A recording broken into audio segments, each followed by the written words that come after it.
Order. 7:30. Let's see, Andrew or Mary, would you like to give the spiel about the hybrid style meeting? Let's real quick. To do the room. Make sure we're all set on the Zoom We have a lot things. of This. We have a lot of Zoom This- users tonight, okay. Okay. So we'll all be alert. Yes. So thank you everyone for joining us for the Cpdc hearing of Monday, July 10th, 2023. This meeting will be conducted in hybrid fashion and it is being recorded and broadcasted by the local RCTV channels. From staff, there is me, Community Development Director Andrew McNichol, joined with Senior Planner Mary Benedetto. And on the board tonight, we have everybody in person so far. Tony Diarezzo, Mark Wetzel, new member Associate Tom Armstrong, Chair Heather Klisch, and new member Hillary Mative. John Weston may or may not be able to join us on remote in a few, but in the meantime we have quorum, we're good. I will let everybody know if he does join. If you are here with us in person, there's a sign-in sheet in the corner. If you haven't already, please fill that out if you can. And we do have the following protocols that we try to follow. So if you're here in person and you brought a device, please keep it on mute to not interfere with the Zoom. And if you are on Zoom, we ask that you please remain muted at all times. Right now, it's currently set that we will have to unmute you. So please use the raise hand feature found under reactions, or please turn your camera on and wave your hand and I'll flag you down for the chair. If you're in person, please come up to the podium, and for all public comment, please announce your name and address for the record. The board will follow their normal procedures that the applicant will present their presentation to the board. The board is going to give comment and question amongst themselves and then open up to public comment. From there, the only thing I can say is that any profanities over Zoom will be immediately removed from the room. So, with that, I think I am good. Okay, wonderful, thanks. Well, let's go ahead with our first item, which is a sign application permit for 680 Main Street for the Venetian Moon. Do we have somebody here or online to present? Mr. Peterson is over Zoom. I will ask him to unmute. Good evening, how are you? Good evening, John. And I can share your drawings on the screen, and I'll probably ask you to jump right in on the explanation if that's okay to the board. Yes, that's fine.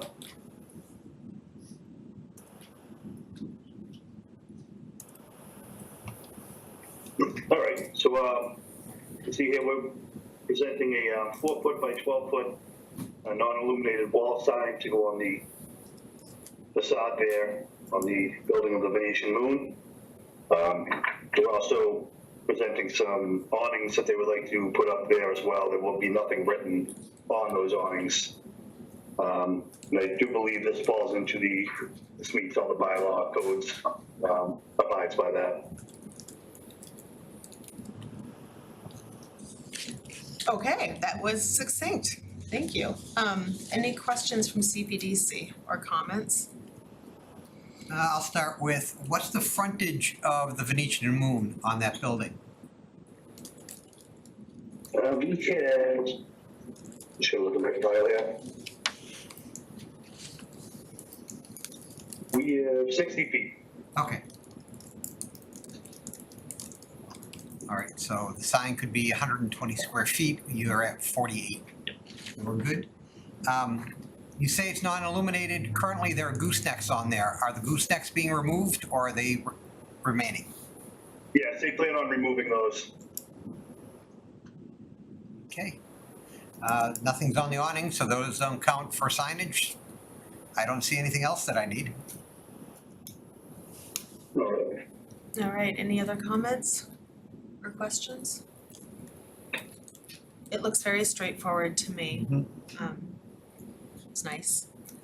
Let's see, if there are no other comments or questions from CPDC, we'll see if there are any comments from the room or on Zoom. If you're on Zoom, please raise your hand and you'll be asked to be unmuted. I am not seeing any raised hands. Okay. I think it looks great, thank you. Let's see, I think what we need, and John Weston is our clerk, secretary, and he is not here tonight, so I think we just need to take a look at the certificate of appropriateness, and if that looks okay, a motion to approve that. We'll add a note on the COA that the existing goosenecks will be removed. Okay, thank you.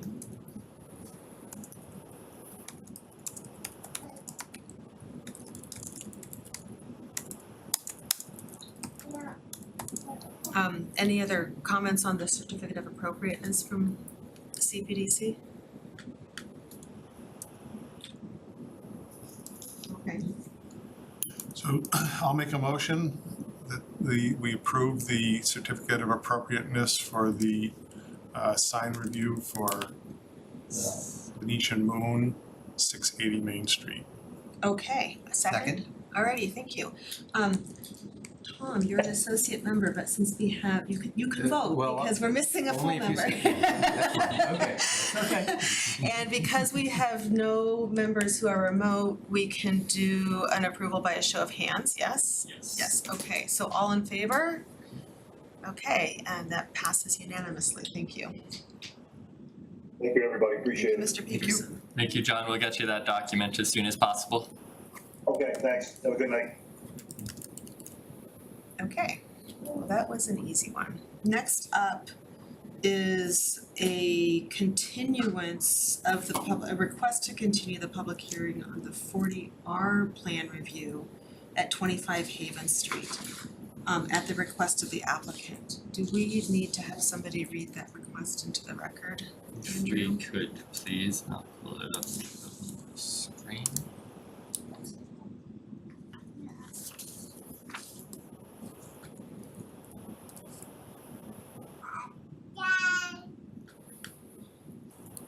Okay, I'll take a volunteer to read that into the record. Tony does it so well and so quickly.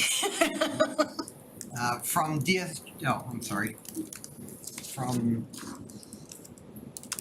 Joshua E. Latham, to Heather Klisch, Chair of Community Planning and Development Commission. Dear Ms. Klisch, please accept this letter on behalf of 25 Haven Street LLC requesting to continue the public hearing on this application currently scheduled for July 10th, 2023 to the Commission's next available hearing date on August 14th, 2023. We hereby likewise agree to extend the 120-day period under Section 10.5.11.2 subsection 6 to September 11th, 2023. Okay, so now we just need a motion to approve. We need a time. What's that? Oh, we need a time, that's right, and then a motion to move it to August 14th at The what time? date only is okay. Okay. And I will plug in the time on the agenda and let everybody know, Okay. for continuance. Jonathan Barnes does have his hand raised. Let me find him to request an unmute real quick. I should have, and I will see if CPDC has any comment on this before we vote. Well, you can ask CPDC while he's trying to. Actually, yes, any comments or questions from CPDC on this continuance? This is the building, that's the Rite Aid building, the old Rite Aid. Yeah, the only thing that I'd asked Andrew before, just for the record, I was curious as to, we have another public hearing for the same parcel for a different use, if that was appropriate to have two applications on the same parcel. Would you like to respond to that? Yes, so without getting too much into the other one yet, because we haven't opened it, proof of ownership has been provided, and so they are authorized to submit an application, and if that were to move forward, we would fully expect that this application be fully withdrawn without prejudice on the 40R plan review. So this is for, this one is for the 40R plan that, oh gosh, I think the last time we looked at it was several meetings ago. It was before I was here. Yes, and it was for the downtown smart growth district. So this is one proposed plan for that property, and then again, without getting too much into a hearing that hasn't opened yet, on our agenda is a site plan review that is not a 40R plan review for that same property. What's your question, Tony? You can let Mr. Barnes go. Mr. Barnes. Yep. Is it okay for me to speak now? Yes, please. Okay, great. I'm Jonathan Barnes. I'm on Pratt Street in Reading, and that basically was going to be my question in terms of the fact that there are basically two applications for the same property. But now that I understand it, I guess my question would be whether or not you can clarify: is it permissible for a 40R application to go forward simultaneously with a site plan review? In other words, are they both allowed to continue to go forward together, or is one going to have to be removed? Thank you. To my understanding, they are allowed to go forward, and they're kind of dual tracking, and so two separate applications with proper authorization. That makes Thank sense. you. Thank you. That was Any pretty other- much my question. Okay. That was your question? Yeah. Any other comments or questions from the room or on Zoom? And this is on specifically on the continuance for the public hearing for the 40R plan review for 25 Haven Street, not on the next agenda item for the same property. I do not see any other hands raised over the Zoom. Okay, hearing and seeing none, I'll take a motion to continue this hearing. Maybe I'll just move. Motion to continue the hearing on 25 Haven Street 40R plan to August 14th, 2023. Is there I'll second. Okay, all those in favor? And then opposed, that passes unanimously. Okay. Okay. The next item up is to open a public hearing. Don't we have to vote to extend the period, the 120-day period? I thought we would. I think do we need to have a separate vote to extend the 120-day period? 120-day review period? I don't think we've had separate votes for that since that was in It's the request. typically been in one, and this has been posted, so I think we're covered with this letter of agreement. It's a good question. It's very good to catch that, be aware of that. Okay, so the next thing we have is to open the public hearing for the site plan review, also at 25 Haven Street, submitted by the North American Foundation of Islamic Services. Let's open that up, and we will need a volunteer to read the hearing announcement. I'm finding it now. The legal advertisement into the record, the notice of public hearing. I think that. Okay, do you wanna bring that up on the screen, Andrew, so everybody can see it?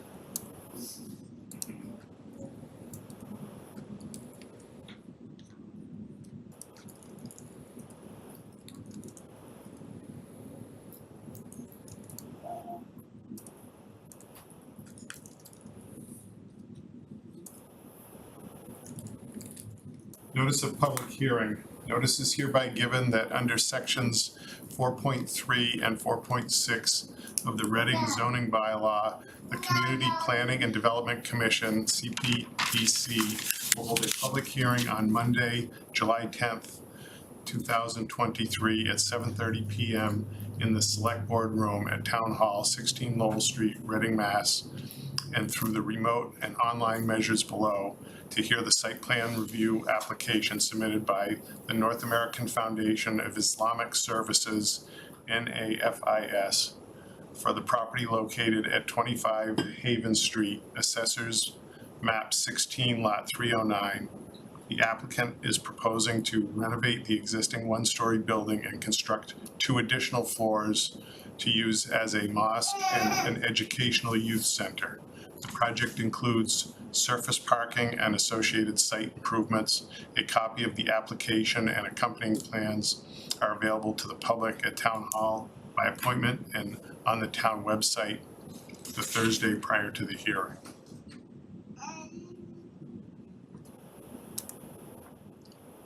Okay, Thank you. thank you. Do we have anybody here to present for the Foundation of Islamic Services? We do over the remote. Okay.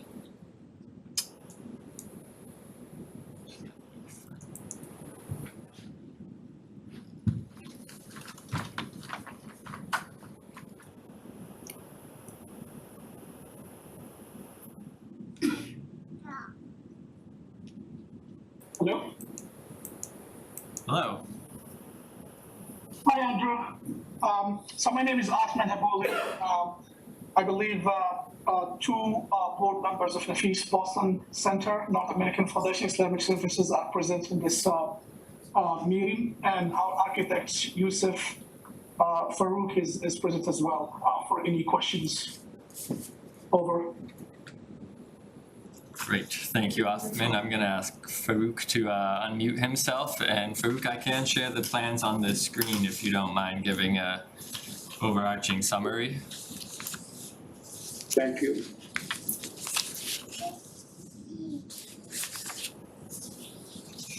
Let's start on the architecturals.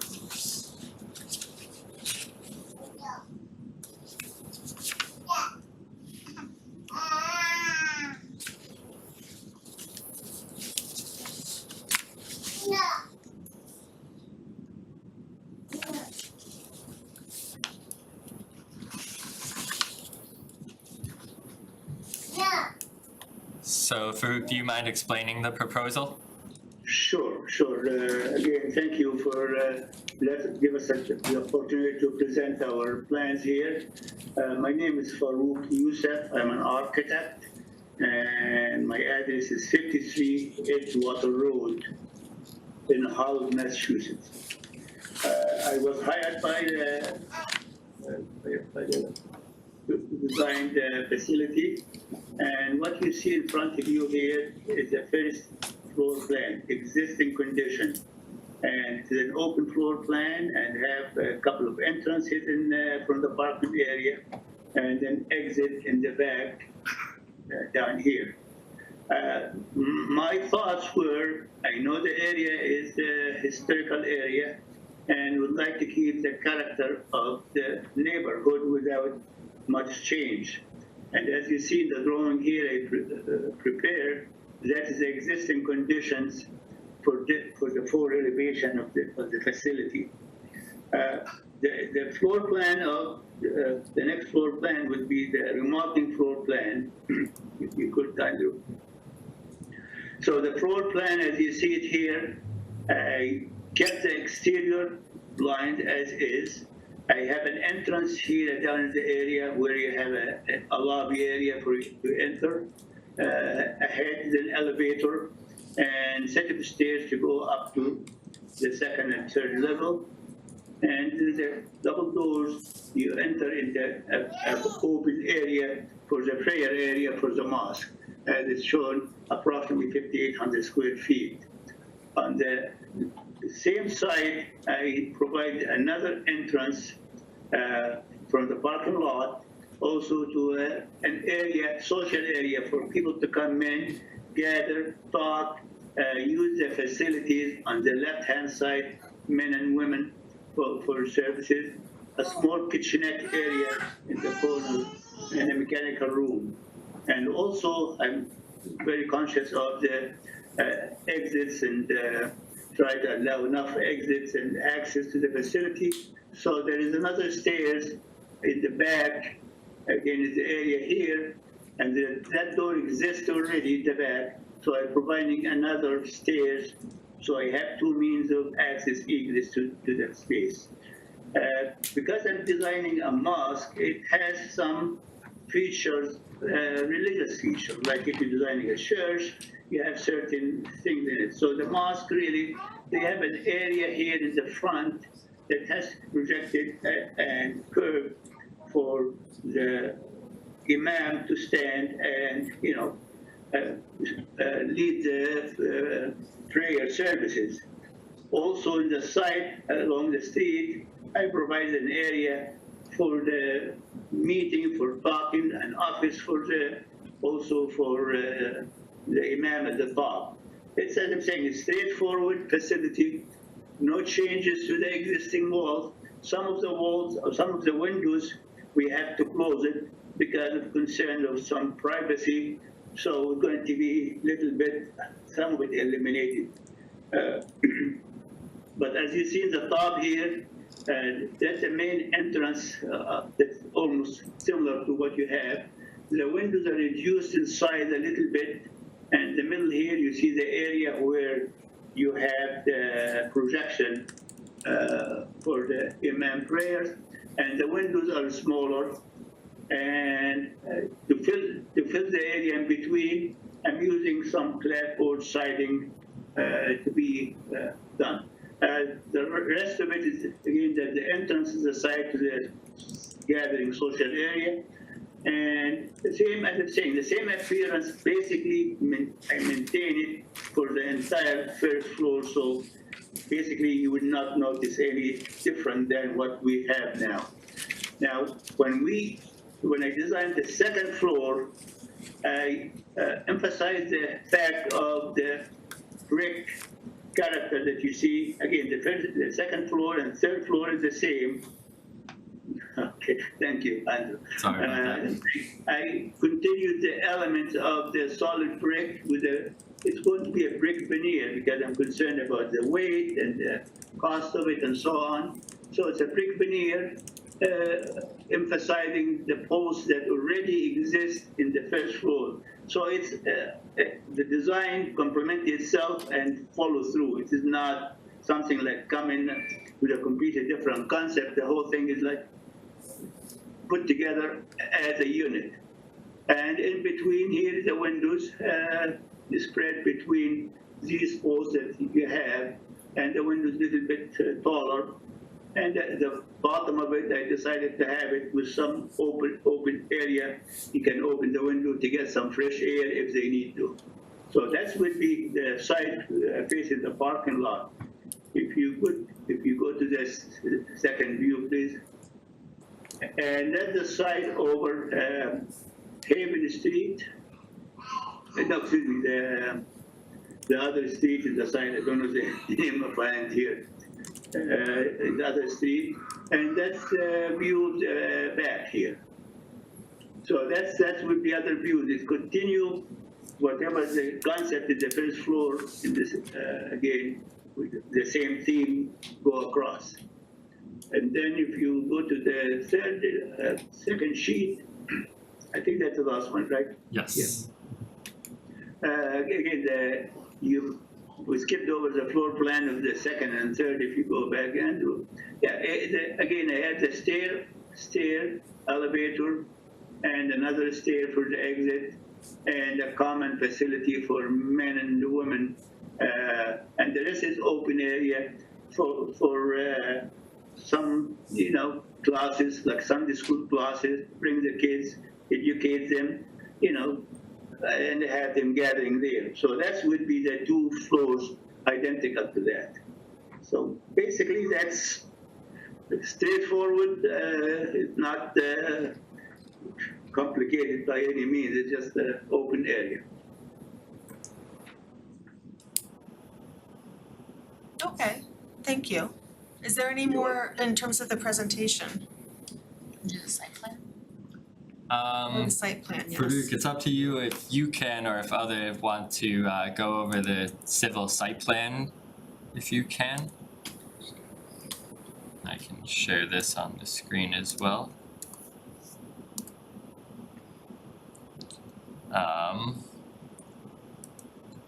If you just want to maybe summarize the parking or landscape as well. I don't know if our civil engineer is present, but basically the site plan, as you see the footprint of it, that's what we're using, and the parking here is going to be rearranged a little bit. So, some of the there was some projection here for another structure, will be removed to allow us for more parking. Handicap parking is very important, and the track is still one way. You enter from Haven Street, you exit into Green Street to out. So that's going to be a driving through rather than backing up into Haven Street. Thank you very much. Hold on, I just wanna make sure I understood that. So you said it would be driving through, but not backing up onto Haven Street? Is, Correct. So you enter from Haven Street, okay, you park, and when you're exiting, you exit in the one-way Green Street going out. yeah, Similar to what the conditions are. I know some people now go back and forth in Haven Street, but I don't know if that was part of our discussion or not, but okay. You look like you're gonna say something, Andrew. So just before, maybe I'm sure you have questions for the applicant, I just want to kind of remind all and let you know that this is, so religious and educational uses are protected under Mass General Law, Chapter 40A, Section 3. So if you're wondering maybe why, when it's a full site plan, you haven't seen things like a traffic report or utility plans or other information we might typically see, Section 3 of Chapter 48 does limit the regulation and review of these uses to the bulk and height of structures, determination of yard sizes, lot area, setbacks, open space, parking, and building coverage. So that's why you might not see the things you're normally accustomed to seeing at this point of the application. So please do, of course you can ask any questions that you would like, but just know that really our regulations are limited to these areas, and the other areas of interest, you know, would likely be relied upon on staff if this moves forward. Thank you for doing that. That's exactly what I wanted to also clarify, and not just for members of CPDC, but for members of the community who may be here or listening in, that this is the Massachusetts general law that Andrew referred to in the section. It's known as the Dover Amendment, for those of you who may have heard it, and that it applies to buildings that are there for a religious purpose or for an educational purpose, and that this falls into that category. Okay. So let's see if let's talk about questions from CPDC, questions or comments from CPDC first, and then we'll go to community members. All right, I'll start off. Thank you very much. That was an informative presentation. I do have a question about your columns that you're going to have inside. Is that okay for your area for the religious services? I know that basically the columns will be the supporting structure for second and third floors. Usually you try to have a wider open area. Is that still the plan? No, I don't think it will be practical for us to remove these columns. As a matter of fact, we already hired a structural engineer, and I'm working with him in redesigning this column, because these columns, it was only for one story. We don't know what the foundation underneath it, how deep, or what the condition of it. So we're planning to have these columns maybe still under evaluation to be removed, and maybe a larger structure, a steel column would be present, but they would be all in the same location, and we're using bar joists to do the framing. Of course, the structure is very important, and we want to make a safe building. So there is a trade in here. So, but we have the column going to stay. To answer your question, in essence. Okay. No, it's your building. You can do with it as you please. I was just wanted to make sure, because I agree with you. You don't know what that foundation is. That building's from, I want to say 1920. I'm guessing that there's not much support underneath, and you'll probably have to dig a bit. Not holding 2 more floors. Nah. On the outdoor parking lot, I assume at this point in time, you're really not looking to cut down any trees. It looks like you're trying to maintain the area as it is today. That's the intention. I don't see too many trees in the parking lot, maybe one or so, but it's landscaping, again, that's something we have to work with. We have to work with our civil engineer in designing the parking lot, designing the drainage, and whatever associated with it. So that's in the works. Okay. And I don't, once again, it's an aesthetic thing. You've got on floors 2 and 3, you've got an elevator in the middle of your floor. I didn't know if that's acceptable for you, if that works out well. The elevator, it is in the corner, next to the stairs, as you see, it's not in the middle of the floor. So that area, eventually, if we have something going to be maybe some walls between the elevator and the stairs, to be closed with opening in it. So that's still open, but there's going to be some walls and maybe some demountable partition or small partition to be added if we need to divide some classes for the student to attend without creating too much noise in the other areas. So that's still a consideration, and that's up to our client when it comes to time to do that, any interior layouts for it. Okay. And I assume most of the mechanicals, air conditioning, heating, will be located on the roof? Some of it, the air handlers would be in the roof, but also I am planning to have in the corner here a mechanical room equipment, and we're still discussing. In fact, today I was talking with the structural engineer about the size of the beams and size of the columns and how the duct is going to go from one space, say, here to there, and maybe we might have to have like 3 different units, one for each floor, or one common. So we still don't have a mechanical engineer assigned to the project to go ahead and do that design, because we're still trying to get the size of the structure, the depth of the beams, and all of that stuff before we engage a mechanical engineer to do the design. Okay. So you don't foresee the building having to be extended due to space required for the HVAC between the floors? I'm allowing, I think in the section, like 11 feet clear. From the floor to floor, and the total height so far is 40 feet. I know I'm allowed up to 45, so that's still a preliminary, but we are not planning to exceed the 45 feet that's allowed by the zoning. Okay. That's all the questions I had. Thank you. Thank you. Thank you. Other questions or comments? Well, that answered some of my questions, but looking at the site plan, and I know you're going to be redoing the facade, do you anticipate any work being done in the sidewalks where sidewalks have to be replaced? Well, I would expect the sidewalk will stay where it is, basically. The only area we're going to be the little projection, which you saw, the circle, might be allowed. The sidewalk as is now is about 6 feet wide, but with the projection like 2 feet, so there would be like 4 feet left for passage for people to go.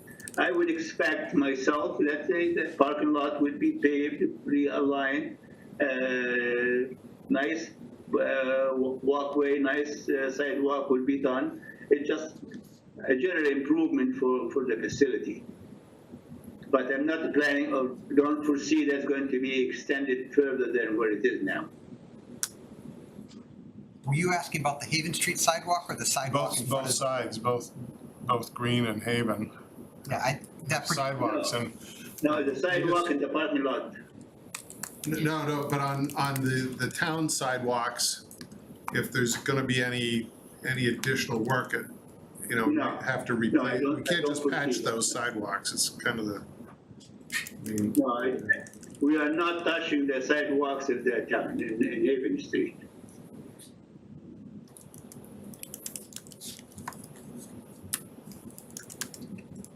Other questions? Did you have other questions? I'm thinking, Okay, come back. yeah, there's opportunity, other questions? Sure. If I use some funny phraseology, it's because it's coming from a different state and not Massachusetts. But is there any approvals that have already been granted by the fire marshal in this state? Have they examined everything, the doors, the size, they open out, stairway, occupancy, and those issues? Sprinklers, if they're required for this type of structure? So that would be by your Well- local fire department, right? Correct. I understand the question, but as an architect, my design should comply with all the requirements. The size of the exit doors, the fire rating, the access egress. So I don't anticipate anything that from the fire marshal that he would require more than, because I'm complying with the code to the fullest extent here. And that's what I've got to, the code is not my Bible, it's the whole area here. So I'm aware of it, but I don't see it's going to be an issue with the fire department. But again, the fire department, it's too early to go to the fire department and give them a design. I mean, they can have the plans as I'm showing it. It has all the access, egress, the door sizes. You could look at it and see if that the stair widths, everything in it, it just meets the codes 100%. So, and of course, you would have a chance to approve all of that once you had a full document of construction document, including fire alarm, sprinkler system, whatever required by code for that project. Okay. I agree with the others with regard to the structural engineer work that's there. I personally would really like to see the structural engineer's report part of the public record, just so that we've got that established. And the only question I have, again, I know the super priority that's given to the 40A Section 3, but you also mentioned historic district. Is there a conflict there, Andrew, between the two state? This is not a historic district. This Okay. building is on the historical inventory, Inventory, okay. which does And that's our local historical. local historic inventory, Not national correct? State, Yes, right? which has a demolition delay process if the building were to be applied for a demolition permit and to be removed and rebuilt. So it's a separate process, but happy to get into it. No, but demolition would not include replacement of the roof, which Nope. currently may be used for the second floor. Correct. Okay, Demolition is a full okay, removal. and that's it on my side. And again, with the design I prepared, I made sure that no demolition for the project, for the first floor. The only demolition will be maybe inside, as I said before, for a bigger structural column than anything else. And of course, there will be a report for it. As I'm saying, the structural engineers, as I'm saying, speaking to them again today, is still waiting for the geotechnical report from the inside to know what the soil conditions and how his footing, how big, how deep. That's still in the works. So there will be a complete structural design. I had a question about your floor plans for the second and third floor. From what I'm understanding, like, these are just the shell right now and they'll be fit out further at a later date, potentially?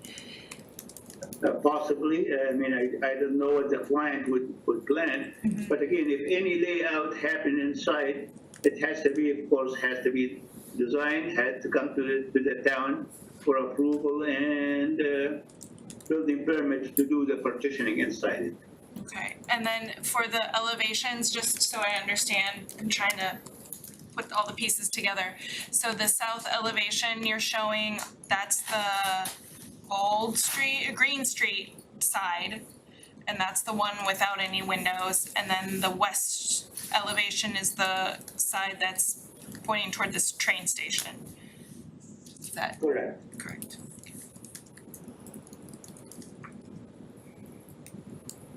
That's all I have. I have a comment, and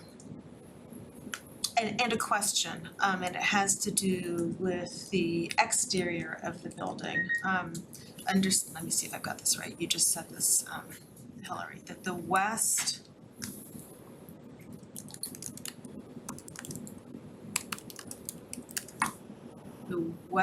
side, The lower elevation here yes, faces the train station. spaces, so yes, the lower elevation, the side with the windows faces the train station, and is it then hold on. It's the south side that if you were driving, what is the street, north Green. on High Street, Yes. that you would see, so so south is on Green Street. Yeah. Sorry, my hands make perfect sense, right? So it's on Green Street, which is a residential street, and that's what you see when you're coming north on by the train station, when you're driving by the train station. And so it's more of a question, because my concern is basically the great big wall that's 40 feet high, that is rather plain, and how that will be, what people see as they're entering the downtown district. And I am not an architect, so I don't know the solution there. I guess I'm wondering if there's any reasonable solution that would add kind of some visual interest on a large 40-foot wall like that. I understand why it's blank, because you've got, I think it was restrooms on the other side and places that need privacy, so I understand that. But I guess I'm wondering if there are any solutions to having it not be quite an imposing wall like that. Well, and to that point, for the west elevation where it is facing the train station, isn't there a 2-story building there right now? So would you, the second level of windows, would that even be useful? On the west elevation, so they have that first row or the second floor windows. It just, that's what I'm trying to understand. Let light in, right, but Are they that close to each other? How close are they? Like, that's what I can't understand. Do you remember, Are they touching, or is there like a alleyway? Space about, Okay. where's the scale? do you know, It Miss? looks like about 15 feet. Okay, so Mr. Yusuf, that might be a question for you, is, the second story windows, are you going to be, like, is that helpful to you? We're talking about these windows here. I don't know if you see my pointer or not. No. I don't see your pointer. There, now I see your Yeah, pointer, yes, yeah, I think we're those talking windows. about those. This would be looking over the back of the few, like, that I'm showing here, like 7 windows. Yeah, But that will be open. The rest of it, to the right of it, this whole blank area on Haven Street, actually in Green Street, the reason I didn't have any windows because that side basically is a mechanical area. Some of the men and women toilets, and I didn't see any. I could do some design in the brick itself, some motif in the brick, but I don't see any usefulness of any windows in that side that we can add to it, especially in the first floor. The first floor, as you see, the solid one now, but they have all the men's and women's toilet. And when you go to the second open floor, again, I have a mechanical storage. If you look at the plan, the second floor, covering most of it. Mm-hmm. We could add some windows. Yeah, see this area here? Yeah. yes. And that's So why, I'm limited really with the design, with the facilities they have in it, like the men's and women's toilets, the one in Green Street, the storage and the mechanical, another storage area. Not necessarily. So, Yeah, and that's why I recognize what's on the inside there, which is might make it challenging. You said something like a motif or something like that. I'm thinking about something that could be even done with the brickwork, yeah, and I'm looking for suggestions. The brick, maybe I could have some brick thicker than the other. We can do some motif to just. But I understand your point, and I really struggle with that point myself. But again, I don't know what. Again, I don't want to be opening windows, looking in the storage or mechanical room. It's just like for the sake of appearance. Actually, we could if that's makes sense, but. But it'd be nice to break the scale down a little bit, cause it feels very I fully agree with you, but again, you can see if you look at the second and third floor plan, it's limited. The other side in the other exit, I have a toilet, men's toilet, I have a stairs. It's. Yeah, I'd like to just, along the lines of what you were talking about, I'd like to see something that either provides some relief or some visual interest as opposed to just a big straight consistent brick wall. well, yeah. I'd have a suggestion. I'll send you with consider. Thank Okay. you. The other thing that I'm still struggling with these two elevations. One of them shows the green, which I, You can understand. yeah, but on the south elevation, you're showing kind of like a foreshortened view of the west elevation, I think, where it's showing like the green, or is that like wood siding? And then the one below it says the west, and that's got a foreshortened view of the south, but that has brick Correct. on it.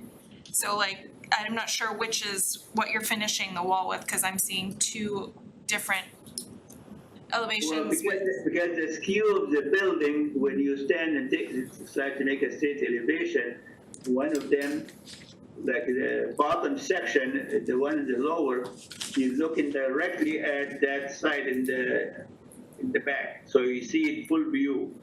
And then you see the one in Green Street at an angle, so it is shortened. The one at the top, the opposite. but you see what I'm saying, it's like Yeah. infilled. I do see what you're saying, and so there, as we're looking at that page, the upper illustration that says south elevation, the portion that's over on the right, that looks like it has clapboard on it, is the Green Street side, and the lower one that says proposed west elevation, we're looking more head-on at the west elevation with all of the windows, and the portion on the right has brick. So I guess that's actually related to my question, are you planning clapboard or brick? Maybe my apologies. Maybe that lower one should have been the strip one. So, That's a good point. so are you planning for the south elevation, the one on Green Street, are you planning clapboard I'm across the way planning or that. brick? Make it look like the one at the top. Remove most Okay. of the brick and provide pillars that extend from the bottom up.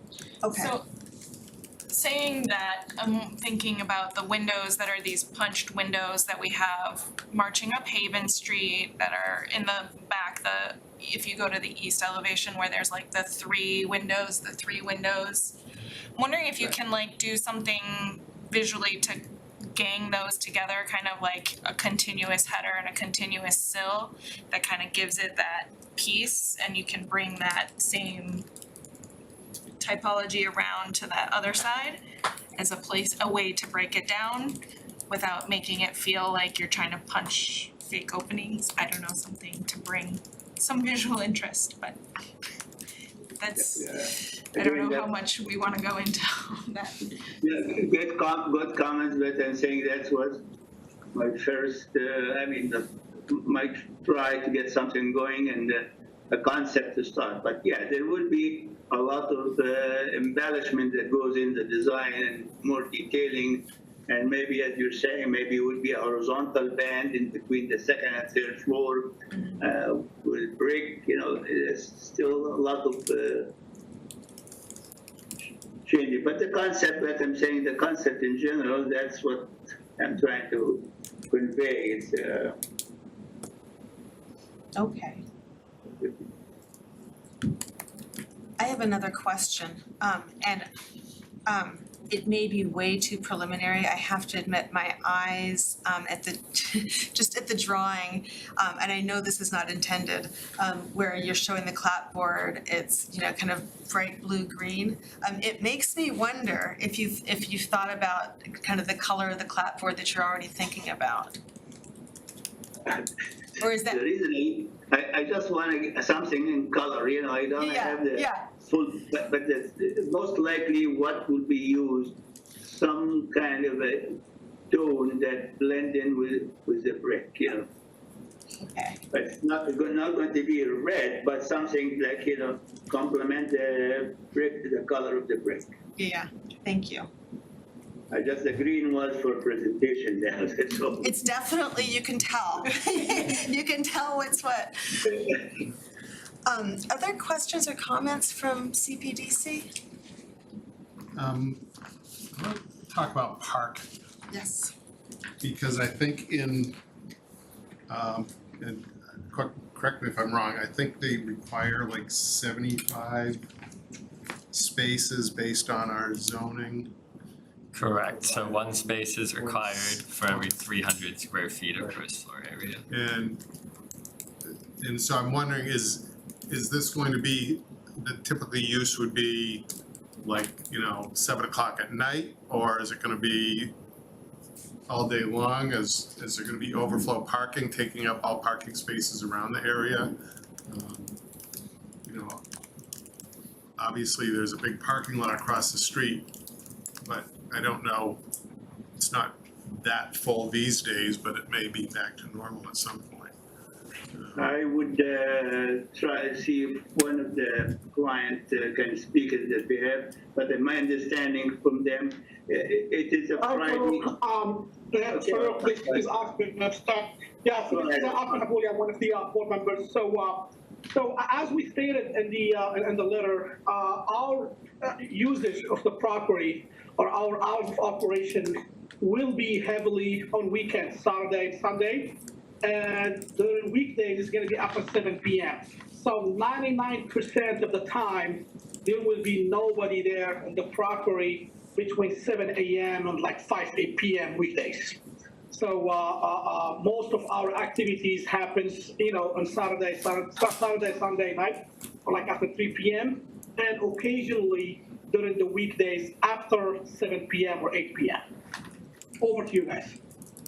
But Friday, you're going to have some service around noontime. Yes, yeah, so I forgot that. So yeah, we only have one service, which is the prayer area on Friday between 1 o'clock and 2 o'clock, 1 p.m. to 2 p.m. And what would be that occupancy? So usually we get about, between 50 to 70 attendees. Most of them right now, carpooling. So we see between like 30, 40 cars, up to 50 maximum. So we oversee them actually parking, in a meter or, or in 2 hours parking, for 1 hour or so.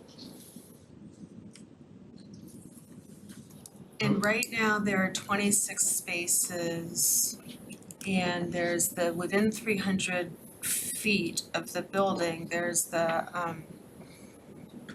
big lot The that's. Brand Court lot. Brandy Court lot, I always forget what that's called. And I'm trying to remember, the train station on weekends, is there parking at the train station on weekends? So, down at the depot, there's resident only permit, I believe it's early morning to mid-afternoon or late morning, and then it's unregulated after then, so. Yeah, I'm just thinking about some of those weekend times when I drive by and see, on the weekends, the train station lot is gonna be Pretty empty. pretty darn empty. Yeah, and I think parking regulations are only Monday through Friday, so Saturday and Sunday should be open. And then I don't know whether, did the other departments review from their, They have. so for instance, you know, I see that there is an existing sprinkler connection, and I didn't know if the fire department wanted that moved, if there were issues with that. And then, you know, stormwater, there's the roof infiltration system, and this is a redevelopment, so it doesn't have to meet the requirements, but we want to try to improve things as we can. And there's not really any drainage in the parking area. So I'm assuming, and probably today would have been a good day to look at it, I'm assuming it just runs off onto Haven Street and Green Street. That is my assumption as well. There was a drainage report, but I think more information is needed on the roof leaders and grading of the parking lot if and when we got to permitting. So those are questions we've asked and are preparing for. And Similar on utilities, sorry. for a site plan like this, will we get reports from, say, the engineering and fire department, things like that? What do we expect there? There's just not a lot to report on at Right. this stage, Yeah. so the answer is no, given the limited scope of section 3, chapter 40A. Yeah. Okay, other questions or comments? I do have one comment for you. I don't know if you're aware of it, but that building is in the 40R district, which means that you could face a redevelopment of the property to the south that borders actual High Street. I think you listed as your west elevation. The one that's between this building and the train station? Correct. Okay, just to try to be clear. Just so you're aware, they can build to the lot line. Now, there's no plan for it right now, but you might want to just keep that in mind as with your designs, in case they do come forward with a plan to build. They, once again, can also go up to 45 feet. We had a development that came in afterwards of two properties that were both building up to the edge. One of them had balconies, and basically those balconies would be in shadow because the next building over was going to be basically right on top of the balconies that came out. Just something you should be aware of. Does that make sense? If I may ask, you're talking about the elevation that's facing the train station that had like an alleyway now? Yes. Yeah, the one you show is the west elevation. The neighboring property could feasibly, and by our bylaws, potentially be built out to the lot line. Okay, so that means the window there would not be feasible. It could be feasible. It's probably feasible for the next several years. There could be a point in the future where it's not. All right. My feeling is, we'll take it for now. Okay. We're not going to deny the neighbor from building if that's his right. Yeah. I don't think we are, but if it happens, happens. Okay. We have to use more electricity to light the inside. Yeah. All right. So No, go ahead. no, I'm done. Okay, I was see if there are other comments from CPDC before we go to public comment. This isn't gonna be your last bite at comments or questions. All right, are there any comments from here in the room, or if you're on Zoom, please raise your hand if you have comments or questions.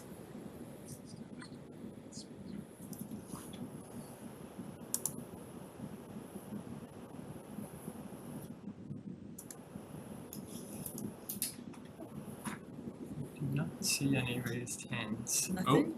Oh, I spoke too soon. I see two. Hi there, my name is Ahmed Ghazali. I'm a resident of the town of Reading on 33 Dudley, and I want to say thank you to Baruch for the presentation and Othman for the presentation and for everything you're doing to bring together an educational center. Look forward to having my kids go there, and I'm very happy for to see this happening. Thank you. Thank you. Thank you. Mr. Barnes has his hand raised as well. Hi, thank you, Andrew. Jonathan Barnes, I'm on Pratt Street. First to the applicants, welcome to the community. I'm glad to have you. I am on the Reading Historical Commission, so my comments are basically reserved for the architectural aspects of primarily the first floor, because that's the existing building. I'm aware of the limitations on the review here, and I did want to thank you on behalf of the Historical Commission. I'm speaking for myself, however, but I wanted to thank you for your stated intention to preserve the architectural features of that first floor. That building, as you probably now know, and as the public should know, is on the historical inventory in the town of Reading, and it is also therefore on the register with the Massachusetts Historical Commission. It is an important architectural feature and structure in the town, and I'm speaking for myself. I would love to see it preserved architecturally. There's not much on the inside, but I'd love to see the exterior preserved as much as possible. And as I said, I appreciate that you had stated your intention to do that. I just wanted to express at least my own point of view. I know there's not that much left of the original exterior, but I'm not sure that I can tell from your plans that you're actually intending to preserve what does exist currently in terms of the architectural facade features. It looks to me to be significantly different, and I appreciate your stated intention. I'd just like to ask that you again go back and take a look at what it looks like today, and more importantly, look at what it looked like in the past. If there's any way that you can either restore as much as possible of the features, or at least retain what exists today. I would bring your attention, I'm at least aware of the earlier application, which is a 40R, and I don't know whether you've seen that. In one of their architectural plans that they submitted, they did preserve and actually restore several of the features, including what appeared to be the brick banding at the top, which was originally some neon signage. And there was a sheet metal feature along the top that also went down perpendicular on the sides. It'd be great if that could be retained. And most important, there were some lighting features, and I'm not sure that I saw any lighting features on your plans, but the historical lighting features were important to its designation as a historical element in town, and I'd love to ask if you could retain or restore those lighting features as well. Again, just as much as possible of the historical features would be really welcome. I'd also welcome if you would wish to attend a meeting of the Reading Historical Commission, where we would be delighted to talk further with you about your plans and about our interest in what we'd like to see retained on that site. Thank you very much. Thank you, Jonathan. I certainly would be interested to attend if you let me know, and I'll try to make sure that I'll be able to attend. To answer your question about the historical aspect, yes, what I tried to do, if you look at the plans, the only change that I could not really maintain is the corner on Haven Street and the parking lot. They have an area, if you, the other elevation, please, the other side.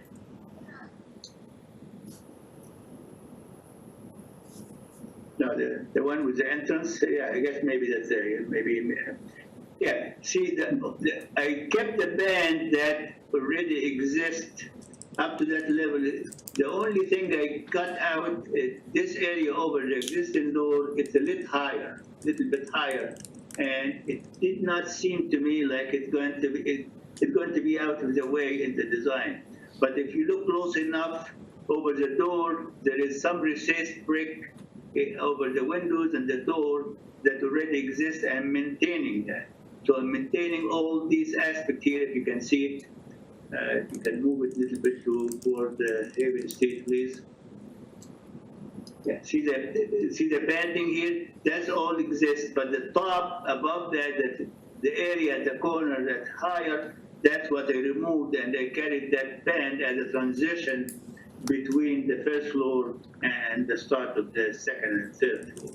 So I try, as I'm saying, I'm conscious of it. I'm trying to preserve as much as I can.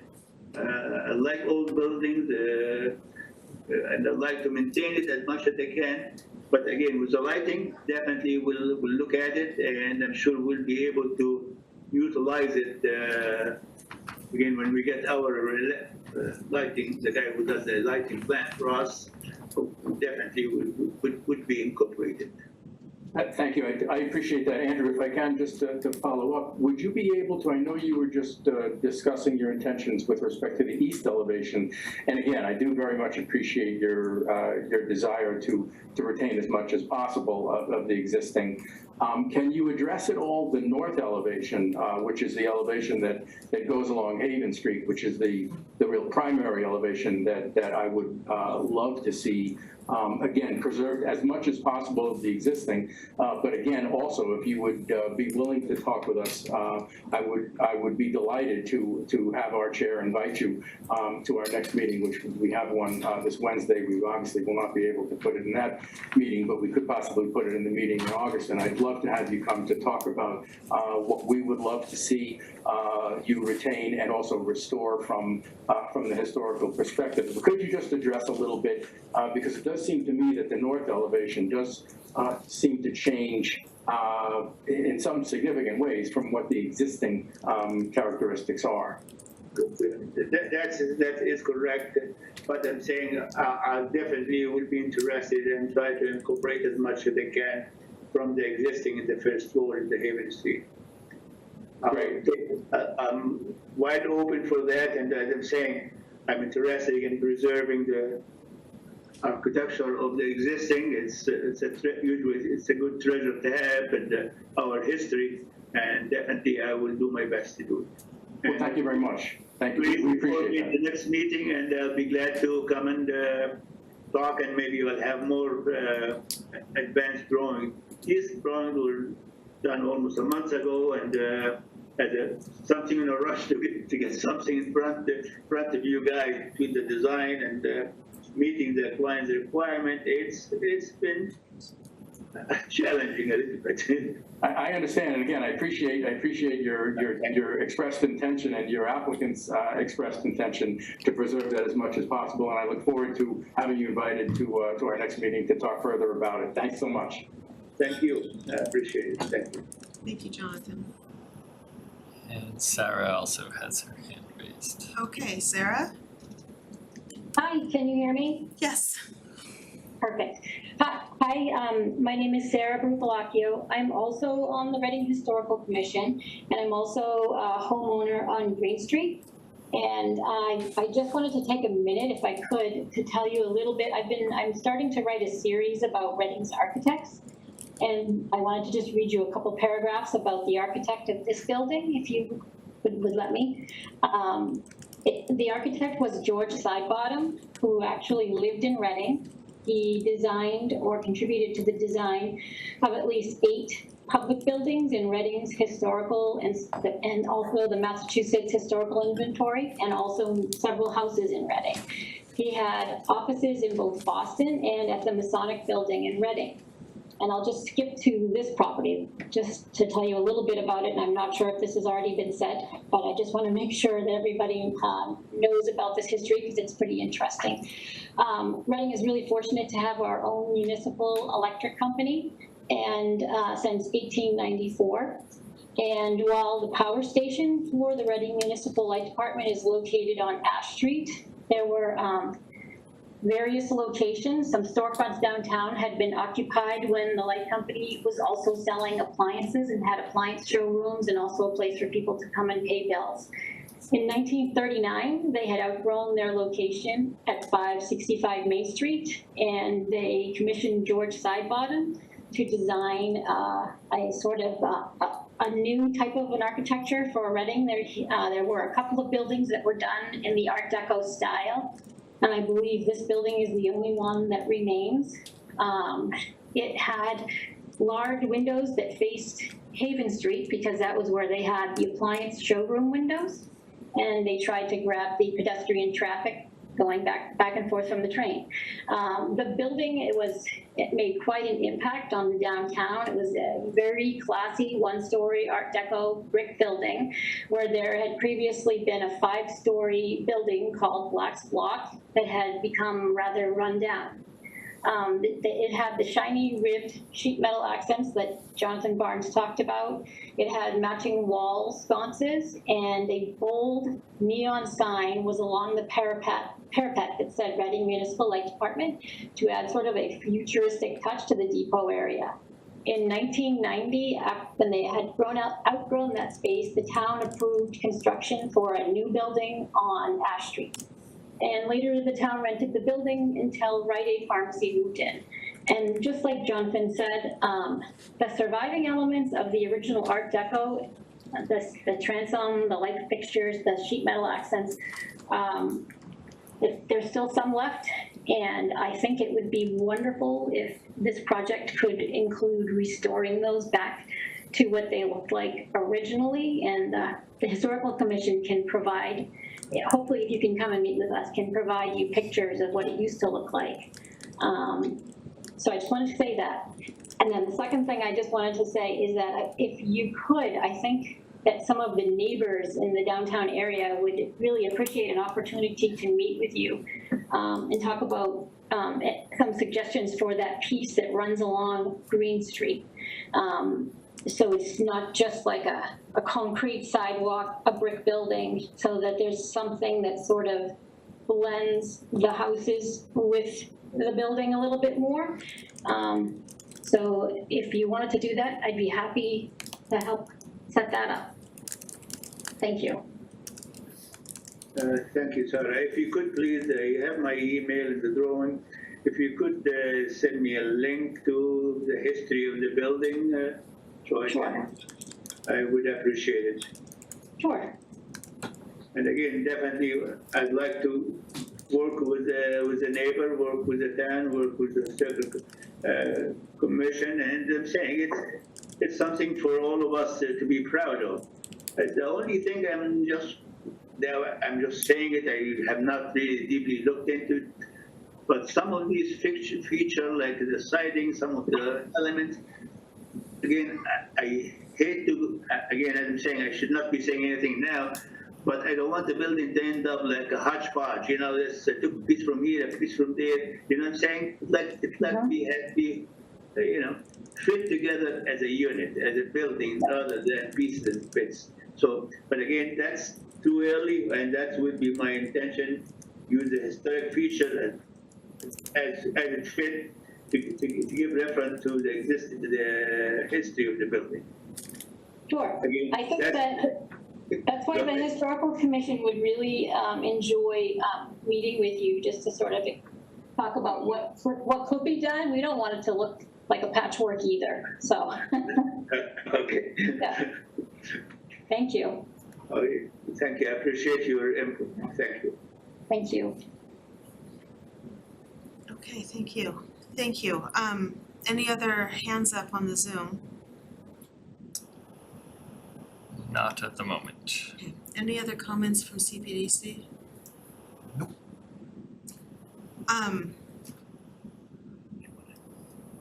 And nobody in the room, right? Okay. I need some advice on where we go now. I mean, because our review is pretty restricted to things like height, which we've covered, parking, which we've covered, lot area, which we've covered. We've encouraged some things about aesthetics, but I don't know that we can condition those. Where do we go next with this? So given the limited review, I do, and now this is up to the board, but that you have the information on these specific items, and you could move forward with a vote. I think we would review the conditions and make sure that you're comfortable that conditions prior to permitting are appropriate and within these areas. You're correct that while we've had a lot of discussion on the design, we cannot necessarily condition those items to be required prior to approval. I think we have them noted, and that will likely love to continue these discussions, but they just can't be conditioned. Exactly, and that's what I'm thinking too, because I've really appreciated the discussion and the encouragement to visit with the historical commission. And Tom, I've noted your comment about the structural engineering report, and I think if we look at the decision, that might fit within the conditions. Yes, so yes, we certainly would need that prior to permitting and would require that, and I understand the comment as well. If that weren't to happen, if for whatever reason that building couldn't be maintained and there was major modifications, that would still trigger a major modification hearing. If you were like to extend the building length or design and orientation, it would come back to you for a modification, most likely. Okay. But if the building remained in place, again, semantics, but. So is anybody not ready to look at the decision and see what the conditions are there and see if we have anything else we want to add? No. Okay. Share that on the screen. So I'll just briefly run through it for all. So we provided an overview of the site itself and the proposal to redevelop the site into a 3-story, around 23,000 square foot Moskin Educational Center, with the treatment described tonight on the facades.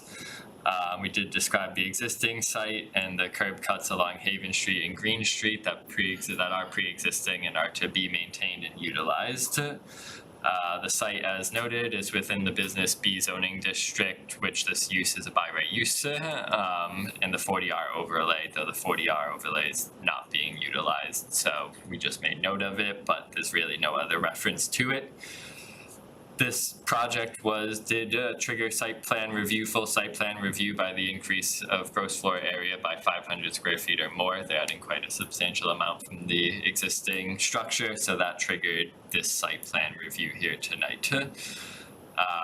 Again, we noted the Dover Amendment and its protection of where it falls in Chapter 48, Section 3, and what the reasonable regulations are within that law. We did want to make note that the building is on the historical inventory and would be subject to a demolition delay if the existing building were to be completely demolished. So without getting too into the weeds, I believe there was a demolition delay granted for the prior owner. If and when this changes hands fully, demolition delay does not transfer ownership. So if, again, the building were to be fully demolished, they would need to, because a general bylaw, it can apply, and the applicants would likely need to go through that process. But the proposal is not to demolish that building, just to again clarify. So we did describe the setbacks as well. The proposal is maintaining the existing setbacks. I believe it's a 0 foot along Haven Street and a 0 foot at Green Street where the building lies for certain lengths within the lot. And then there's a 1 foot setback on the west side lot line to the 2 Haven Street building. There's a variable setback along the eastern lot line, but it exceeds the requirements. The building height is proposed at 40 feet where 45 feet is allowed, so that is in compliance. We described the interior space that Yusuf described tonight as well, and site access and circulation.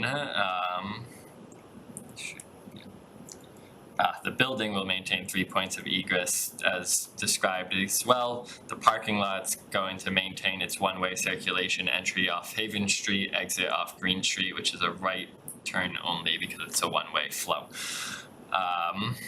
The proposal does have 26 parking spaces proposed where 77 are required. To your point, it does qualify for the exception under Section 9 of the zoning bylaw, though. I would note that of the 26 spaces, 18 are standard 9x18 spaces, 2 are ADA compliant spaces, and 6 are to be compact spaces at 8 feet by 14 feet. We do generally ask to try to maintain 8.5 feet width, but 8 foot is also a practice that we've seen before. So, and it's less than the 1/3 of spaces sometimes granted on others projects.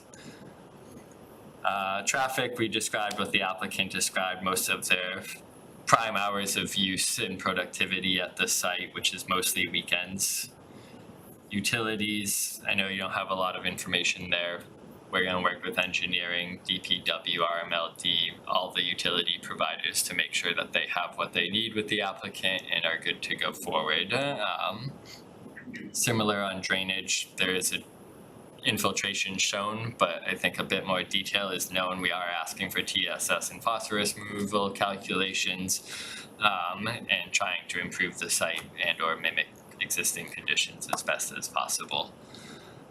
Landscaping, there are a few proposed landscape beds at the drive entries. They are looking to maintain as many trees as possible. I think more will be known as the site gets improved out in the field. I have a question about this Yes. section. It says that the impervious surface area will increase by a little over 1,300 square feet. Mm-hmm. The building, as I understand it, the footprint is intended to remain the same. So where's that 1,300 square feet coming from? Is that from like this, I see a landscape island to be removed? Yes. Where is the increased? Yep, and along the eastern lot line, I believe there's some grass trees. They're looking to improve the parking area over in that portion of the site. Okay, great. I mean, I see, thank you. With some additional landscaping as described here, okay. Thank you for the question, and please anybody jump in at any time. Lighting, kind of described and asked a bit more information going forward. We agree we would like to see a dark sky compliant, and we would certainly like to work with the historical commission to look at the lighting details and what could be possible if the applicant is amenable to such. Since that's, well, no, yeah, we're in findings, never mind. Conservation, no conservation review at the site. Signage, we don't have any proposed signage herein. Likely if and when they start reaching near completion of the building and have proposed signage, that's a separate sign permit and building permit application, so we'll find out then and likely would come back to you for some input. Well, is that true? Don't we exclude 48 whatever for our signage permits? That's a good question. I will have to look into that. I don't know off the top of my head. Usually know that sign bylaw off the top of my head. I thought that goes back here. Yeah, I would at least still, I believe, require a sign permit, I would think, but You change 17 to say where applicable. I was just thinking the same thing, or as applicable, yeah.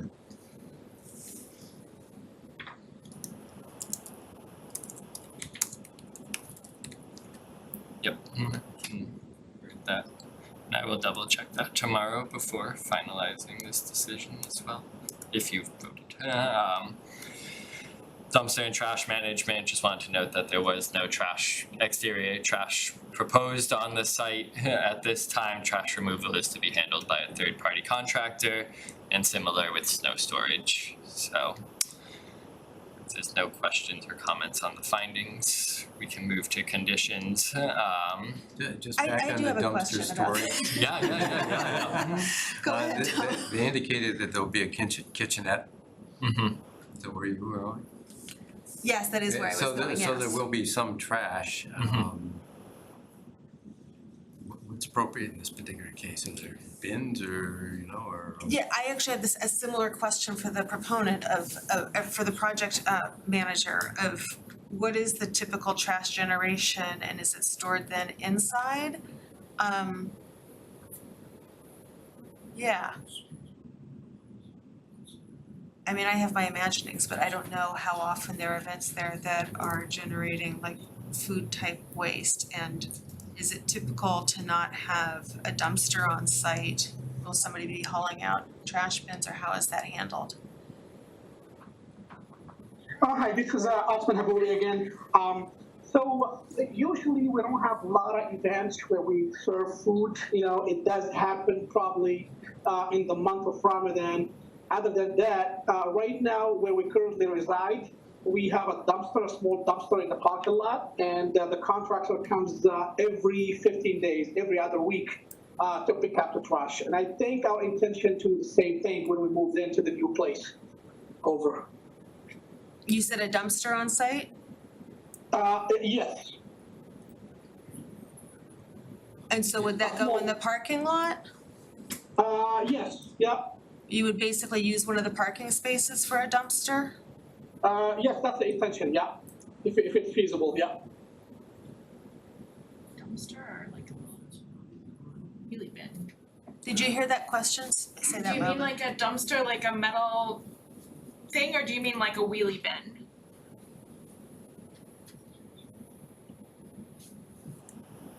Cause there's, people call multiple things. I'm sorry, I just had to amuse myself. So it's gonna be like a wheelie bin. So the one that we have right now is not an actual dumpster. I don't know, the size is probably like 4 feet by 4 feet, like 2 feet in depth. It's not a big dumpster per se. It's like a big, A big wheelie bin. I don't even know what a wheelie bin is. like what normal. Like what we have at our homes kind of thing? Yeah. Yeah.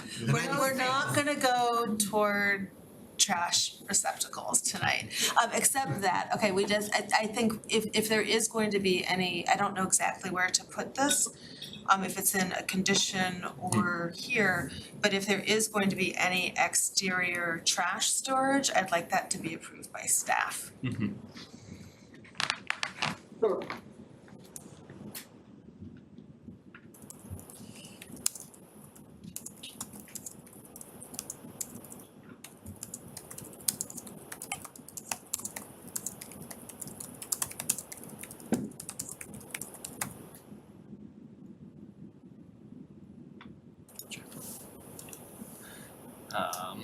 So I jumped down a lot to put Thank that in. you. But good conversation, thank you.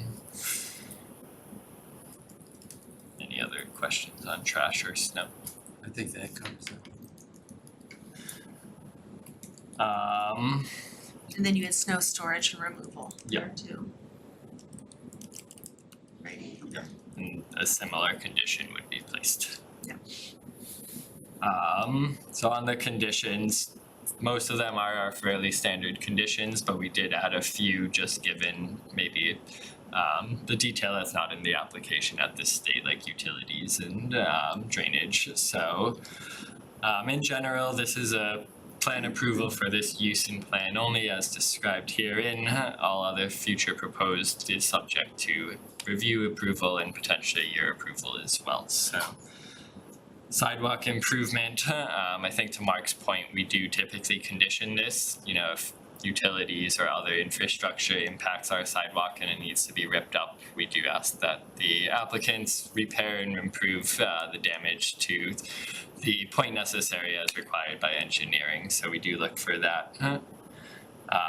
Landscaping, handicap parking and architecture to be built as described. And prior to the issuance of, sorry, I see a hand raised, so I just want to make sure.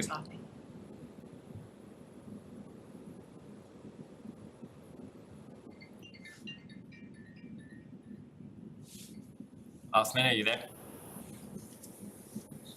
Yes, I am, yeah. I'm sorry. What was the question? Oh, sorry, your hand was raised. It might have been an old hand. Oh, I'm sorry by accident, sorry. No worries, thank you. So prior to building permitting, we do want to work out drainage and infiltration, make sure that all are on the same page and we understand fully what's happening there. Structural, we do want to see that structural report prior to a building permit to make sure that this building is safe and can be built upon. Demolition, we did just want to note that, based on that structural finding, that if it's really recommended or needed that this building be demolished and rebuilt, that could impose a demolition delay hearing with the RHC and that the applicant would work with them and vice versa. Utility, we just wanted to note that we do need more information on utility, working with our partners and departments and other utility providers. Those plans are going to be needed for sure. Plan revisions, I haven't heard much here tonight outside of design, which I again don't want to condition, we have noted, but if I did miss anything, please let me know. If not, I'll just remove this plan revision condition. The applicant is subject to all other conditions, street opening, utility, etc. We would likely hold a pre-construction meeting with the applicant, again, to go over these type of plans and requirements as well. They seem well aware, but we just would like to meet with them, discuss the construction management practice that they're expecting and the requirements that our departments need. So we would like to do that with them. Stormwater conditions similar to the drainage condition above, so prior to building permitting. And a construction schedule and drawings as typical for any project. During construction, they're held to our normal construction hours, construction activities to not impact dust control, noise, certain elements like that, and that we would like to be able to access and inspect the site as needed. Any plan changes will need review and approval, and again, could potentially trigger modification with your board. One for as-built is fairly typical, sorry, go ahead. Back on the construction, is it broad enough to cover asbestos if it's there? Yep. Okay. Yes, they'll work with the health department on that. Okay. Yep. Just wanna make sure. And do we need anything regarding a construction management plan? Similar to, there's obviously gonna be impacts on sidewalks, pedestrians, unloading materials, setting up scaffolding. Right, likely if there's scaffolding for these elevations along the sidewalks, we're likely to get a pedestrian management and construction management plan layout and document on the practice itself. So any CMP should have that. And we will be asking for that. So as the applicant gets closer through construction, we'd like to see pavement markings to indicate that one-way flow. The spaces are a bit angled, but just to make sure that that flow is maintained and nobody accidentally takes the wrong exit and exits out onto Haven Street. If you'd like, I could look for signage as well.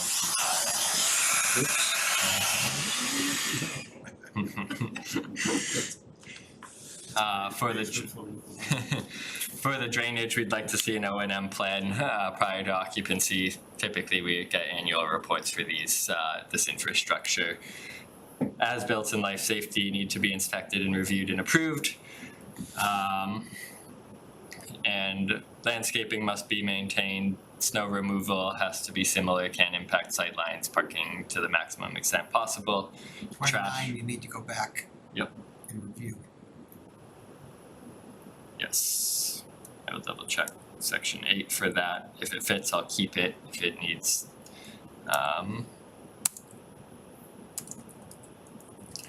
any language, I can add that. Trash removal we just went over. I think I'll likely probably move this prior to occupancy just because we'd like to know before trash starts generating on the site. And that is just about it. So if I missed anything, if you have questions, please.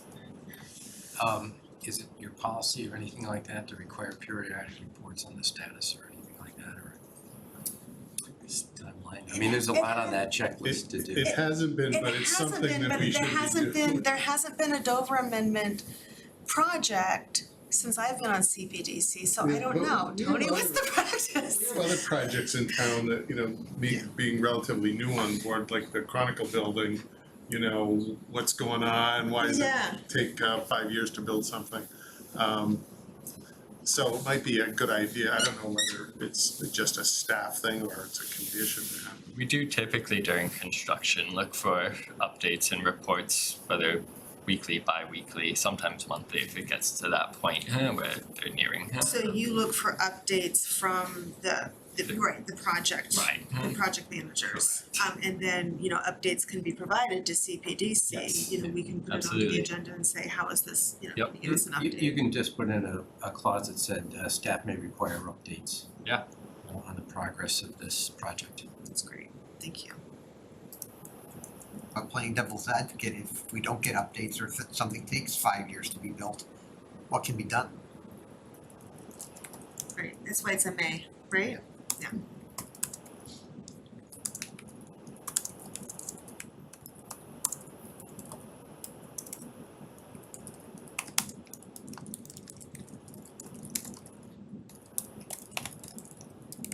Oh, I believe I can word that better, but.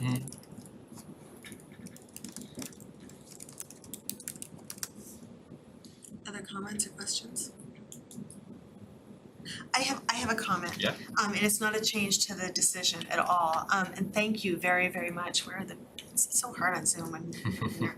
But thank you very much for the presentation. And we had a pretty robust discussion around design elements that we can't condition.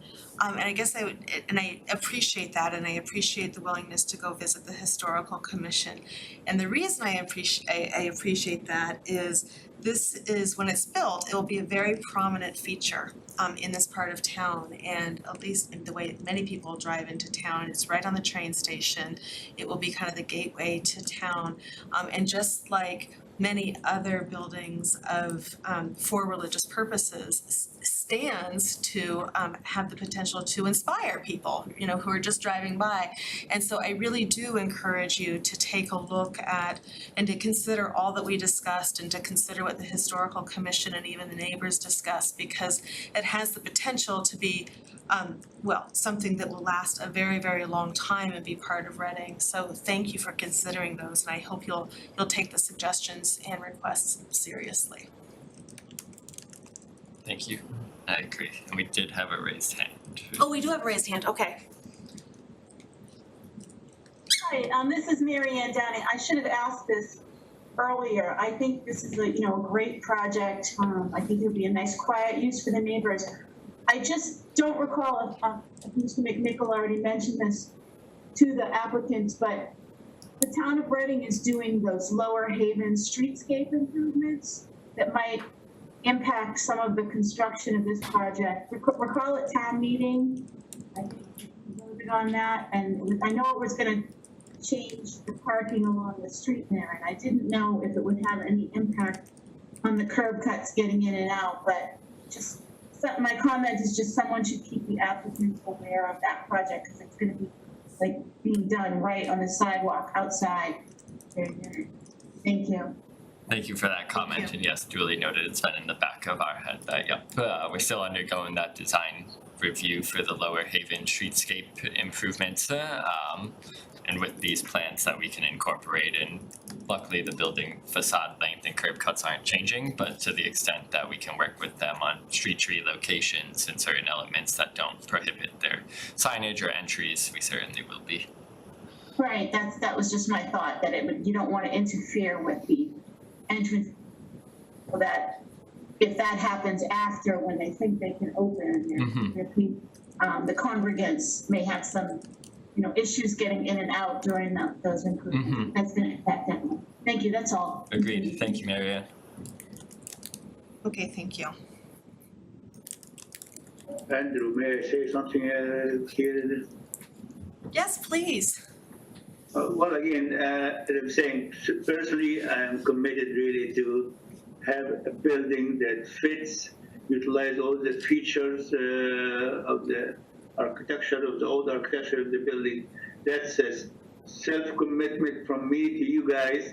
And also it's maybe selfish in my part, because I want the building to fit in and be a nice piece of architecture. So be assured that I'm going to do my best on that. And I'm willing to meet with the commissioner for the Historical Commission, walk with them, work with them, and we come up with a scheme that's acceptable to all. So rest assured on that as a commitment from me to you guys. Thank you. I have no doubt you want to be as proud of the building as we do. Thank you. I really appreciate all your input and you're taking the time helping us with this project. It's good for the community, good for everybody, good for our clients, and good for the neighborhood. So God bless you all. All right, thank you. Alrighty, any other comments or are we ready for a motion? Any other comments online? Only one comment. Can I assume now that the public comment period is closed? Oh yeah, we need to close the hearing. You would. Yes, thank you. I'm just, it's rare that we do this all in one meeting, open and close it at the same time. So first we need a motion to close the hearing, close the public hearing. I'll make that motion. Second. All right, all those in favor? Aye. None opposed, thank you. And now we could use a motion to Motion to accept the accept the decision. decision for project 25 Hayden Street, Place of Worship Youth Center, as amended. Wonderful. Second? Alrighty, thank you. All those in favor? And none opposed, thank you very much. Thank you out there, probably on mute saying thank you. Yes, you're probably all on mute. Thank you, Mr. Youssef, and Thank you all. I really appreciate your input. Have a good evening. Alrighty, thank you. Thank you. Okay, good night. Good night. Well, not good night for us. We're on to the next agenda item. Okay, so the next one is the continued public hearing for the major modification to the definitive subdivision and stormwater permit at Grandview Road Extension. Okay, We have to reopen. no, this hearing is still open. Yes. Submitted, Gio. So we just, there we go. We've got somebody here to present the update of what we're looking at tonight. Give me 1 second to pull the plans up.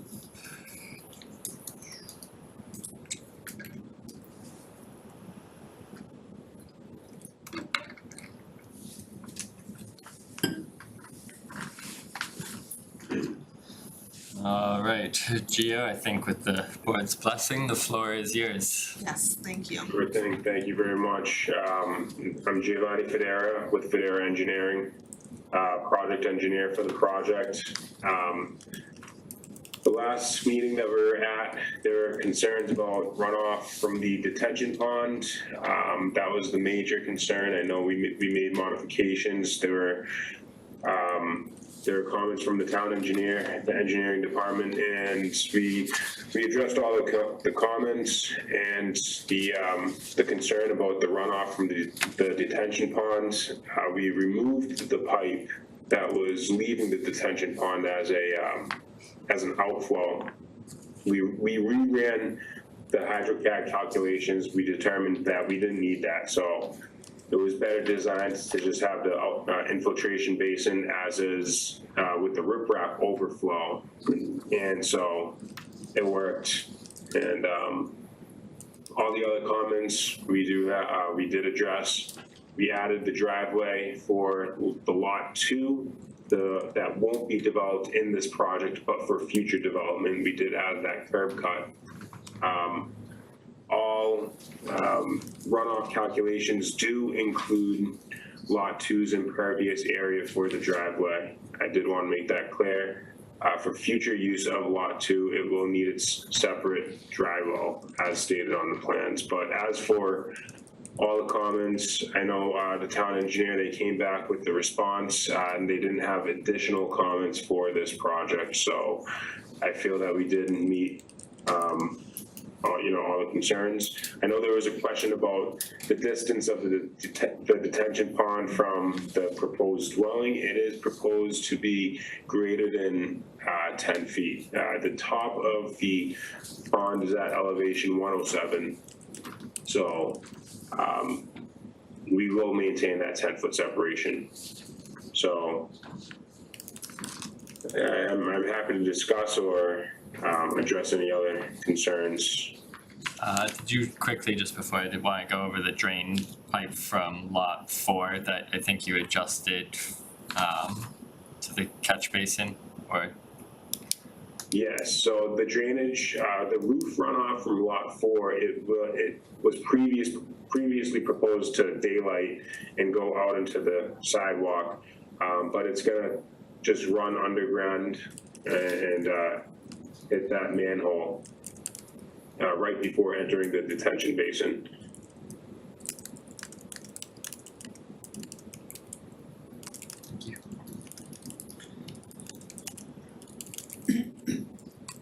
Okay, questions or comments from CPDC? I have a couple things. You know, the original design had 2 catch basins on either side of the cul-de-sac, and those were eliminated for this single double catch basin at the bottom, which I have a concern with because catch basins do tend to plug up with leaves and other debris. And I witnessed that during one of the spring storms in my neighborhood, where the water came up about 6 inches on the curbs. So I'm wondering if that should be reconsidered. You've got an awful lot of sheet drainage coming right down through that in the winter. That's going to be a big sheet of ice. And then this is on sheet C4. You also show on, I believe it's lot numbers. I think it's lot 4. There's a retaining wall at the end of the driveway, going with the walkway going up to the house, and that looks like it's 6 feet high. And that should, if you're going to do that, that needs to have a fence at the top. Okay. And what else did I have? Is there any proposed landscaping around the detention pond? No, there is not. Just grass. And then on sheet C5, the sewer force main coming out of the grinder pump, it's got two bends in it, and I assume engineering is going to require cleanouts at those bends. It's kind of goes around the driveway. It might be easier to kind of straighten that out a little bit. And I'm assuming you had on one of the details, you had the roof drywall detail. Is that only for, I think that's only for lot 2? That's for lot 2. That's for future use. Yeah.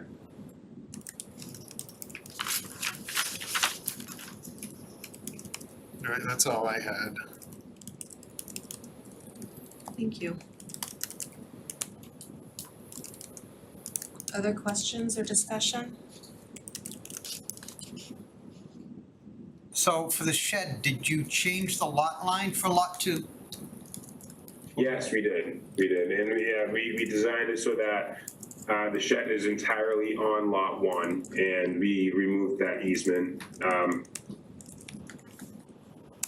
I thought it was an improvement.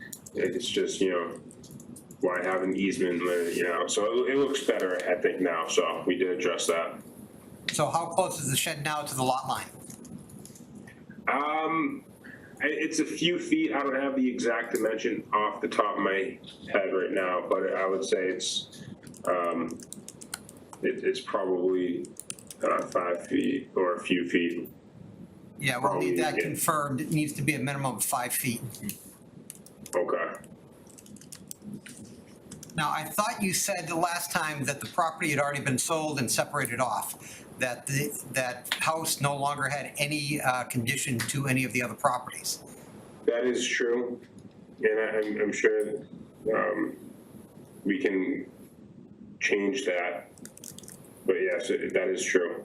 So don't you need another subdivision to move that lot line? That's correct. So what does that imply for our process here? I don't know if we could approve anything tonight until we get that secondary subdivision. Yeah, that I was thinking something similar, thank you, that we can't just approve this if the subdivision actually hasn't happened. Right. Yeah. So, Sorry, just thinking. I know, I can tell you were thinking. I didn't know if you wanted to think out loud or just have that be noted. So the property closed with the endorsed plans Right. And now they're changing the lot line for the closed property. Right. So they now need a new subdivision to move the lot line. Yeah, it would likely be like an A&R or similar. Right, like we can't approve the subdivision if the property's already closed with a different lot line. Right. We would need that owner's authorization and. Yeah. Yeah. I was thinking the same thing.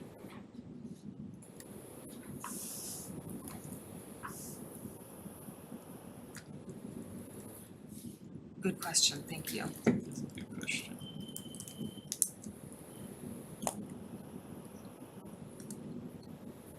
Other questions? I saw the engineering report seems to be okay with what we have now. Let me see if there are any other questions from the room here or on Zoom.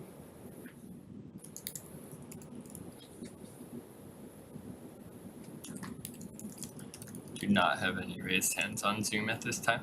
Okay, so the questions that we had here was consideration of the double catch basin and reconsider whether to have a second one, am I right? And then the big element that we can't really approve this until there's been a subdivision of the lot that has sold already, where this subdivision plan is showing a different property line than what is actually under ownership. Did I say that correctly? I think so, but I'm not an attorney. Yeah. And as I recall, at the last meeting, John Weston was concerned that while there's a proposed future house for Lot 2, that this plan should also take that into account, at least for the roof runoff or something. I think it did. That's right, I think that was one of the changes that we have. Okay. I think before we didn't have, I don't remember, but I don't think we even had the illustration of the proposed future house, it was just. Right, or curb cut. Or curb cut or any of that, and we have that now of how it would actually fit. And they have the future dry well for roof on lot 2 Yeah.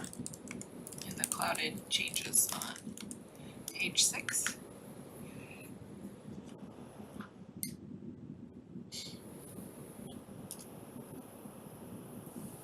From a reporting point of view, it would be advisable if that lot is recorded with that restriction. But Did you hear that, Giovanni? I did not. Can you repeat that? I just said from a recording point of view, it would be best if there was a notation of some kind put on the land records. I know you'll do it with the subdivision, but trust me, title searchers don't always read that thoroughly. Yeah. And that's an important condition. What was the No, note? I know the deeds would need to be rewritten to reference the updated recorded plan, so.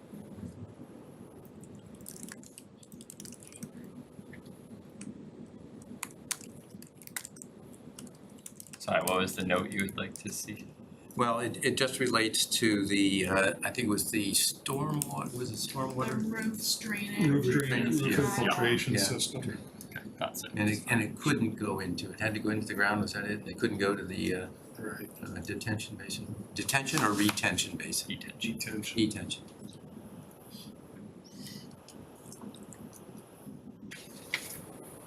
I have a question on this, and I feel like I should know the answer, but I don't, so I'm going to ask, and I may be asking again, but who ends up being responsible for maintaining the detention space, the detention basin once all these homes are built and subdivided and individually owned? It would be. It would be lots 2, 3, and 4, and it would be under a homeowners association.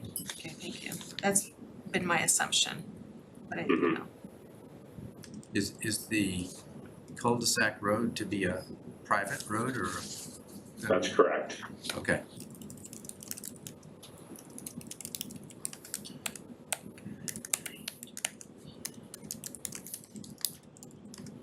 Do you have requirements for a snow removal among the parties? There was a previous condition, so the Yeah. town does Yeah. plow. On the original Town one, does right? plow. Yes. Okay. You look like you're thinking. So yeah, I mean, I guess, and I had not realized this at the time of the lot line adjustment, that the property had closed with deeds referenced to those old plans. So you're likely correct. I don't think you could approve and futurely endorse these plans as they stand. Yeah, I think what we have to do is I think we have to continue this, take care of the actual lot line that then we're approving. Is that right?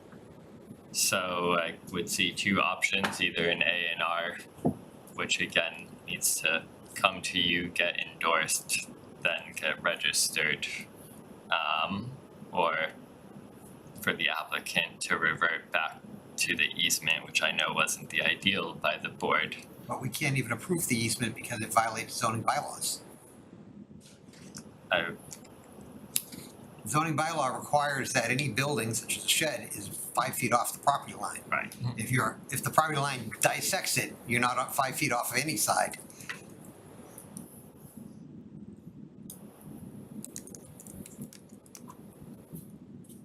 I think so. If an easement was by right, if you are within the property line, I don't know how an easement can nullify zoning, can't necessarily nullify zoning requirements. Tricky. A little detail. They approve the stormwater permit? I would prefer not to.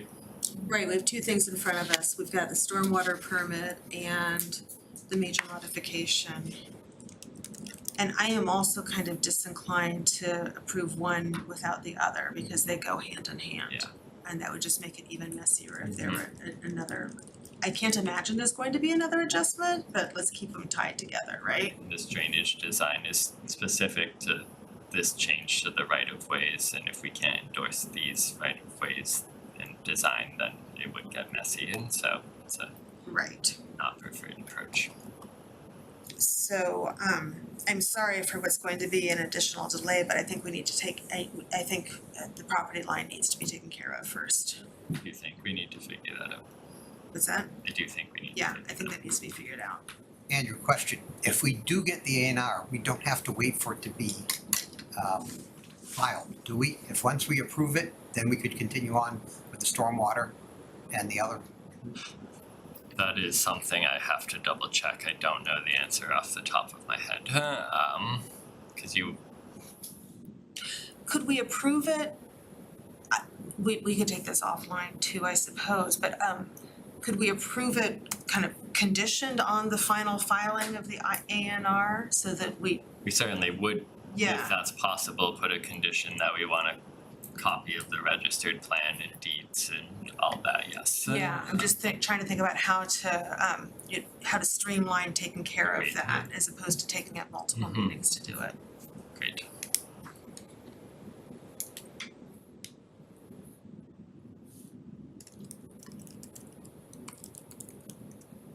Joe, does that make sense to you? Are you following along? Yes. Yep. Okay. I know sometimes we're all so good at doing hybrid meetings, but I never know if we're speaking clearly enough to hear online. Okay. Okay. So if you're amenable, I think what we're talking about is continuing this public hearing so that we can take care of the lot line and have it sync up in actuality with what we're approving here on the major modification and stormwater permit. One question, I don't know what your timeline for extensions of public hearings are you within that, the August meeting? We can have, Or is there we can have consent needed? everything for the August meeting. Yeah, so we would need a motion to continue and to extend. So I'd have to double check the language.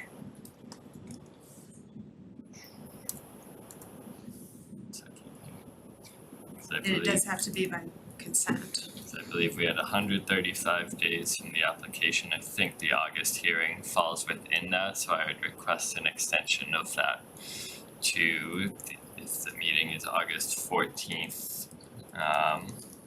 So that you all feel comfortable, I'd be looking at September 14th. So that you don't feel that August you have to make a vote. And do we need to get something from the proponent to, to agree to that? If they agree here with us, Okay. then that's enough for the record. So the September meeting, you're saying, No, so the August meeting, but we have a filing deadline or requirement to act that we just want to extend to September just in the, in case September is needed. okay, well, I know that we can meet for the July meeting, and we'll make sure we have everything in before the deadline, so. Yep. Yeah, so what we're looking for is continuing the public hearing to August 14th. Yep. And extending the, did you say 135 day? Yep, period to Period. act. To act to September 14th. Okay, You agree? yes. Okay, Okay, so moved. okay, second, Second.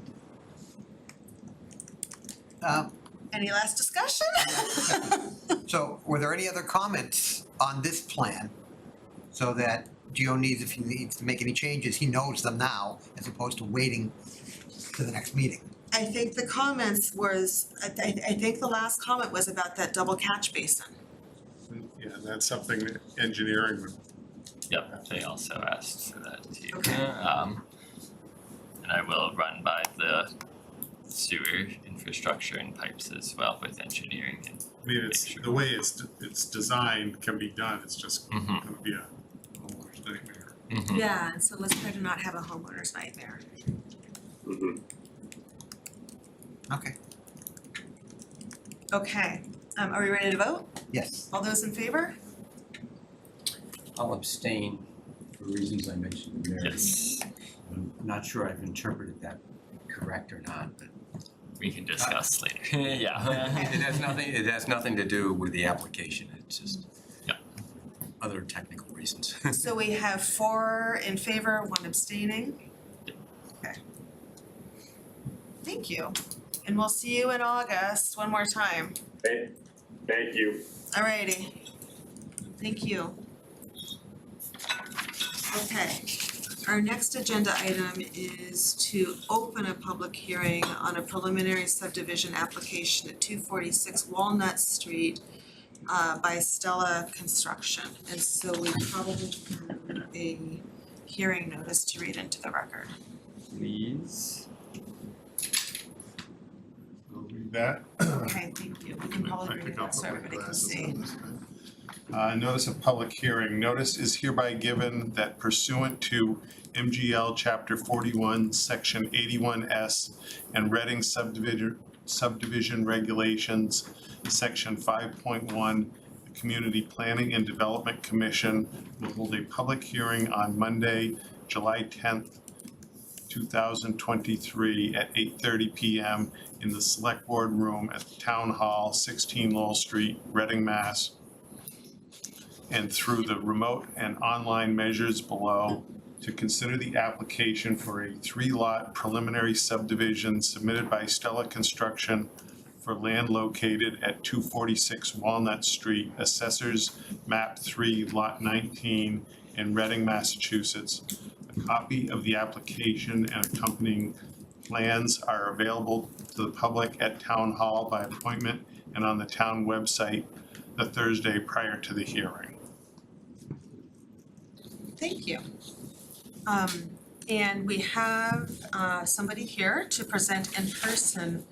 I'm wondering, Andrew, so folks who are at home, because they won't be able to see that, thank you, if we can just pull up the same at home. Definitely. Same so it can be seen online, thank you. You have the Good floor. evening. Good Hey, evening, thank you. My name is Jeffrey Bremen with Mazda Brem Corporation, excuse me, representing Eric Court, Steve Balbavich, and others, owners of 246 Walnut Street. You get the plan on the screen. It's the same plan as on the easel here. And I'll orient you if I can. It's just Walnut Street is south of South Street. It's adjacent to the highway. You can see that in the upper right corner of that plan over here.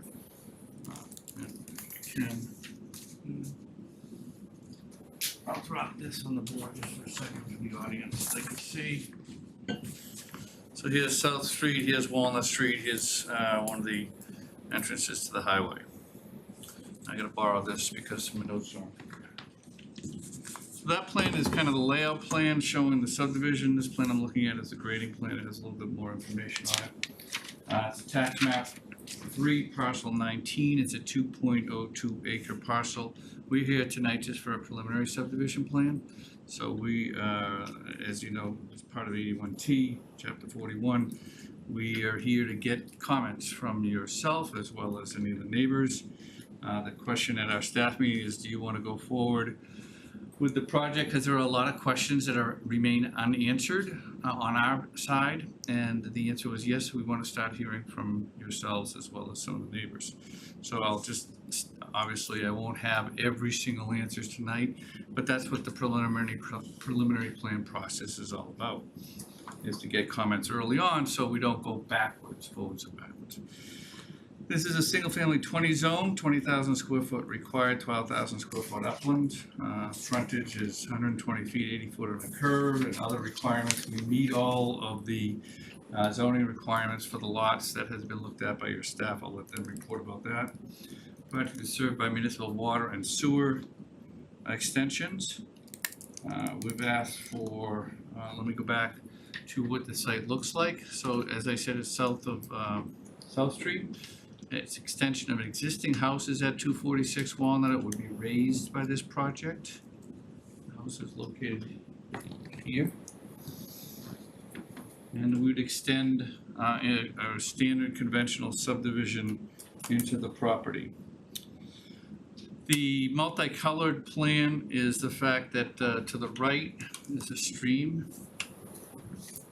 This is the edge of the bank as defined by Leah Basbanes, our botanist and environmental specialist.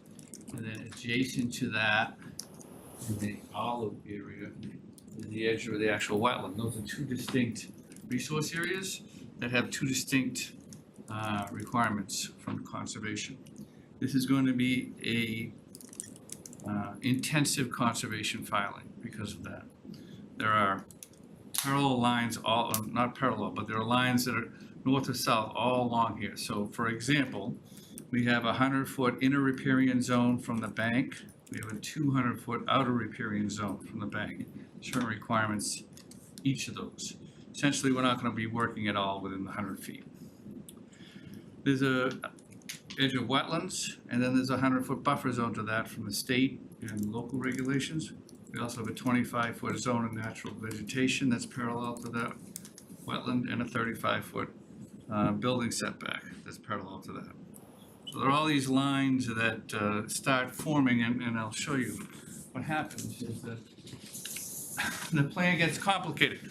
And my job when we do the definitive plan is to break that out, and then we'll probably be doing that with several sheets.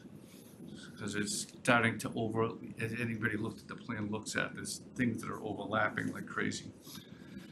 The proposal is 3 lots. Otherwise, the site slopes down from Walnut Street towards the wetland. Part of it is cleared, part of it is still woodland. This plan does not depict the edge of the woodlands. One of the comments that we received from everybody is we need to have the edge of the woodland surveyed, and we expect to do that.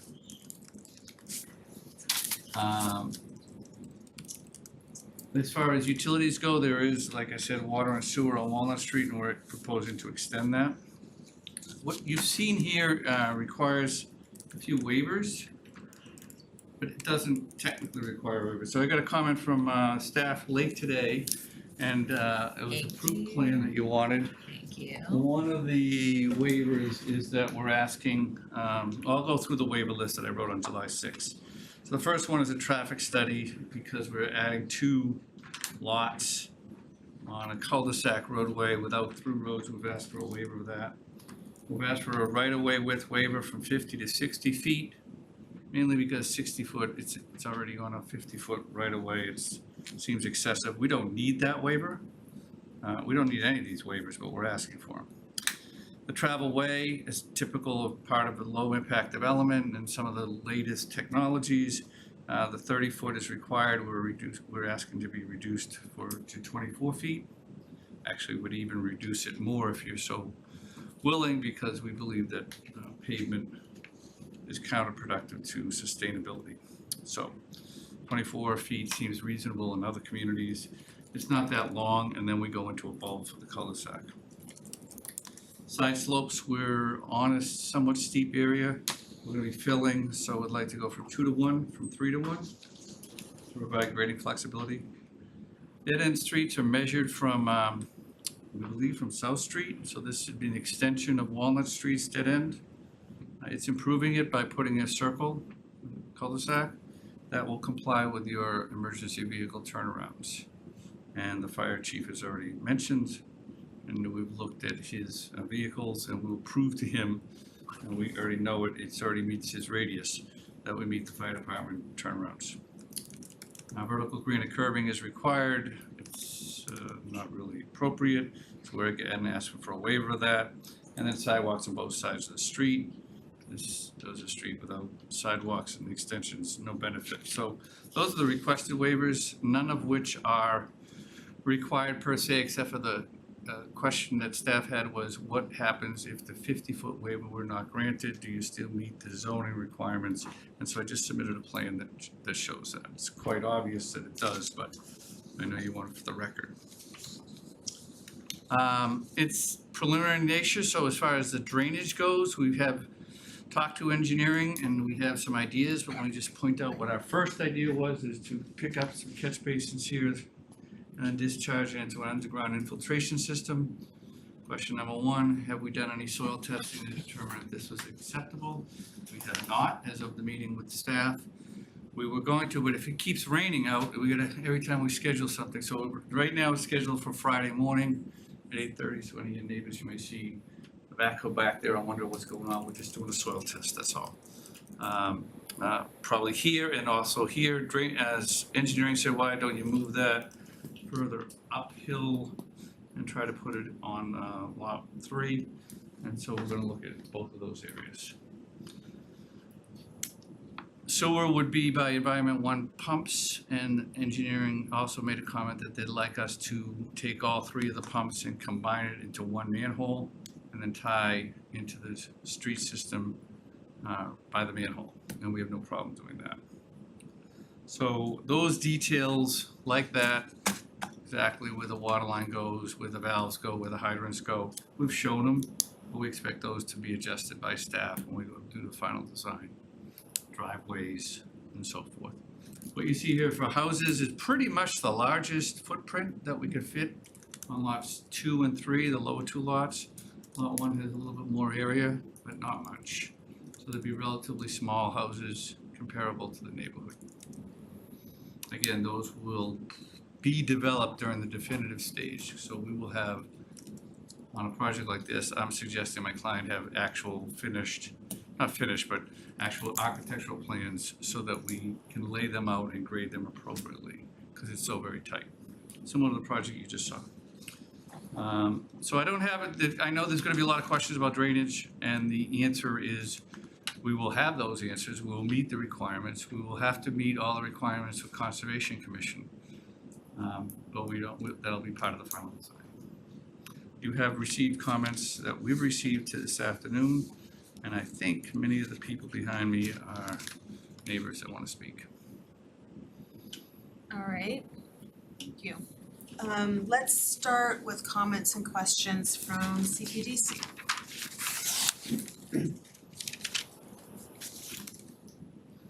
All right, I'll start the first one.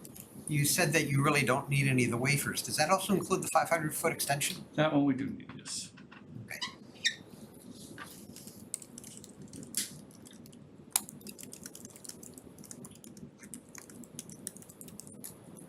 Assuming you were getting that waiver, is there a location for, I assume, a hydrant somewhere on this plan? We've shown one here at the end, it's a dead end hydrant, which is what you want so you can flush it out.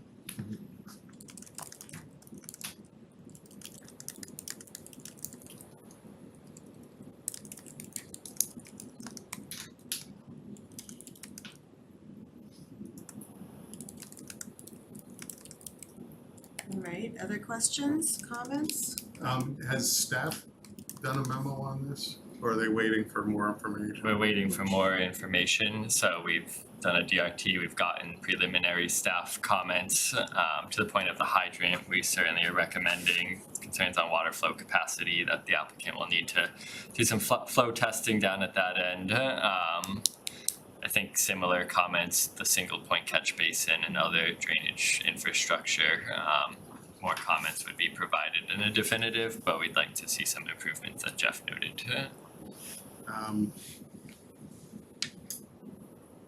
I noticed at the end of Walnut Street, there's some sort of a utility electrical box. Anyone know what that is and where that runs to? I mean, you can't miss it. It's like 6 feet high. I have a feeling some of the neighbors may, so Okay. we'll wait till they come back. Let's see, what else? Where are you in the process with Conservation Commission? We're right where you are, very early stages. They have not even seen this in a formal setting yet, just informally. Now, we agreed at the staff meeting that after this meeting, Chuck and I would I've worked with Chuck for several projects. Chuck and I would get together, and there's a lot of details that need to be worked out. We have to do alternative analysis, we have to do, prove certain requirements under redevelopment. So all those outlines, all those things we're gonna sit down and make sure that we present to him what he's looking for. I just remember when I was on Conservation Commission, the Riverfront Act was very restrictive on development, so even people trying to put an addition on their house. And for those, everybody who's listening in the audience or at home, Chuck is the town conservation agent. That Sorry. oversees the, I'm just trying to make sure they have all the same information we do, that oversees the wetlands permitting through the Conservation Commission. And Andrew, it might be a good idea, since we do have a lot of the public here, to just kind of give an overview of what the process is, because this is a preliminary. Yeah.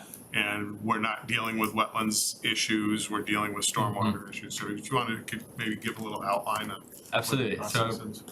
Subdivision, a preliminary, there's two processes. You can go preliminary, you can jump straight to definitive. Here in the preliminary stages, it's a very high level conceptual view of what Cpdc's authority is, which is the right of way design and certain elements within that drainage design, street lighting, street trees, landscape, but Cpdc's purview is over this right of way and ensuring that it meets our subdivision rules and regulations. So in the preliminary stages, you're looking to make sure that the proof of concept is met, which was explained as a 60-foot right of way and 60-foot bulbs, that a subdivision is buildable, and then the applicant can request, once proved to meet standards, can request waivers from there, which is the discussion with the Cpdc on public benefit and why these waivers can or should be justified through this development. So a preliminary plan is not buildable. What would happen is a preliminary plan would become a definitive application, a new public hearing would be scheduled, noticed, and held, and from there, there's a lot more information provided on a definitive plan, grading, drainage, more landscape elements, as Jeff mentioned, many more sheets on a plan sheet. So the preliminary is just that high-level overview of right-of-way waivers and what to expect to come, and so the detail isn't quite there yet, but that's the general process from a bird's eye view, and I'm happy to explain more and answer any questions on it. And what are the results of a preliminary? Oh, I'm sorry, what we're gonna do is we're gonna have the questions first, but the results, please go ahead with that, but when you speak, please identify yourself, and then we'll have questions or comments from the board, and then we'll go to public comment. There are a lot of people who wanna comment, but since you did ask a question, why don't you go ahead and answer it? So the results of the preliminary aren't much. It gives the applicant maybe a level of confidence of where this design stands with the CPDC in regards to their waiver request. But again, it's not buildable. There's a lot of public process to follow with the CPDC hearings, future conservation hearings if approved. So it's really to give the applicant and the public a sense of what this project could look like. Okay, Can I continue? yes, please. So another question I have is, I don't know if MassDOT is involved in this approval process. Some of you who may have lived in Reading for a while remember the flyover plan, and you know, MassDOT is one of the abutters, and I'm not sure what kind of impact that has on their future plans. Yep, we question that as well. We don't have a flyover, but you never know. And with respect to the waivers, I'm not in favor of not including at least sidewalks on one side of the street. And I think we need some sort of curbing for drainage management. And I'm also not in favor of 3-to-1 grading. We've got some resource areas there with, if you go to steeper grading, then you can have some erosion of resources. That was one of my top questions, was explain understanding why and the pros and cons of going to 3-to-1 grading, and for the same reason, unless there's a really compelling reason, because of the resource area, I wouldn't be in support of that either, I'd say that. 3-to-1 side slope, not grading. What's that? Wouldn't 3-to-1 be a slower slope than? I think, oh no, he's saying go to a 2-to-1 Go instead from of 3-to-1 to 2-to-1. Okay. Sorry, I wanna be really clear about that, yeah. Misreading that. Yeah, Can I comment on that? yes, please do, it's one of my We're gonna need questions. to have Chuck, I think you're gonna wanna have Chuck, cause I don't know if there are turtles and other things, but if we don't get the waiver, we put in walls, and sometimes walls aren't preferred from conservation's point of view. So I take your comment now, which is what this is all about, but if it comes back still requesting the waiver, there'll be a reason for it, it'll be related to conservation. Yeah, I and the point that I was making, which may be different from Mark's point, is I wouldn't do that without a very obvious conservation reason, because of And I'm conservation totally concerns. okay with that, that's exactly what this process is all about, is to get the feedback back and forth, so I can understand where you're coming from. And then we could also take that up with Chuck and his group. For information only, is lot 4-3 landlocked? This is the one down here?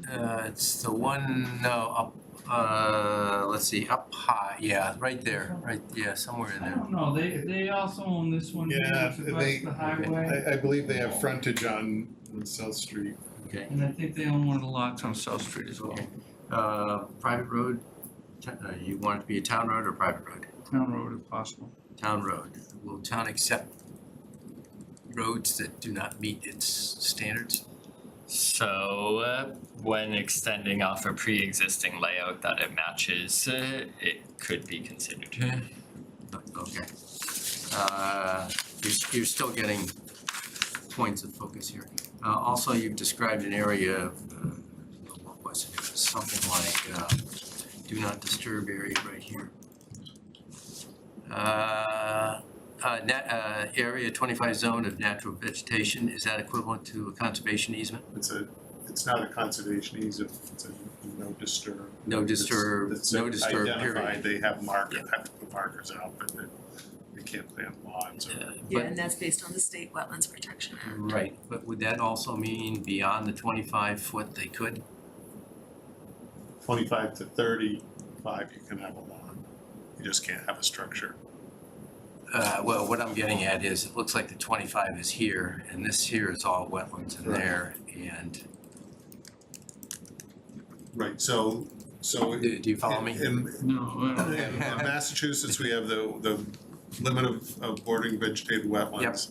Yep. And then, depending on which community may have a wetland bylaw that has additional requirements. So there's, within that, there's a 100-foot buffer zone that has certain Understood. requirements. I know that. Yeah. But then we have, in addition to that, a restriction of 25 feet from that flagged wetland. You cannot disturb that at all. Okay, And then you can't build anything within 35 feet. okay. Does that include the drainage easement? That's what's showing within that? No, the drainage easement, nothing's been built, it's just. But you're showing it in that 35-foot zone. I believe you could put utilities and drainage within that. And that's gonna be an issue though for conservation. Yep. And you know, you can see that on some of these, the structures are right up to Right on it, 35. right on it, yeah. You know, and we had people come in front of us that wanted to put a deck with a support, and you know, no, that's within the 35 feet. Yeah. From my perspective, your conservation is gonna be your largest issue. I have a related question, and I think you just touched on it. I noticed, at least on this preliminary concept, the stormwater infiltration system looks like it is within the 35-foot no-build zone. Is that because that's, I mean, this is kind of a conservation question. So is that allowed? I mean, that's something you're I building. believe structures they mean is vertical structures that go up. This would be something that's underground.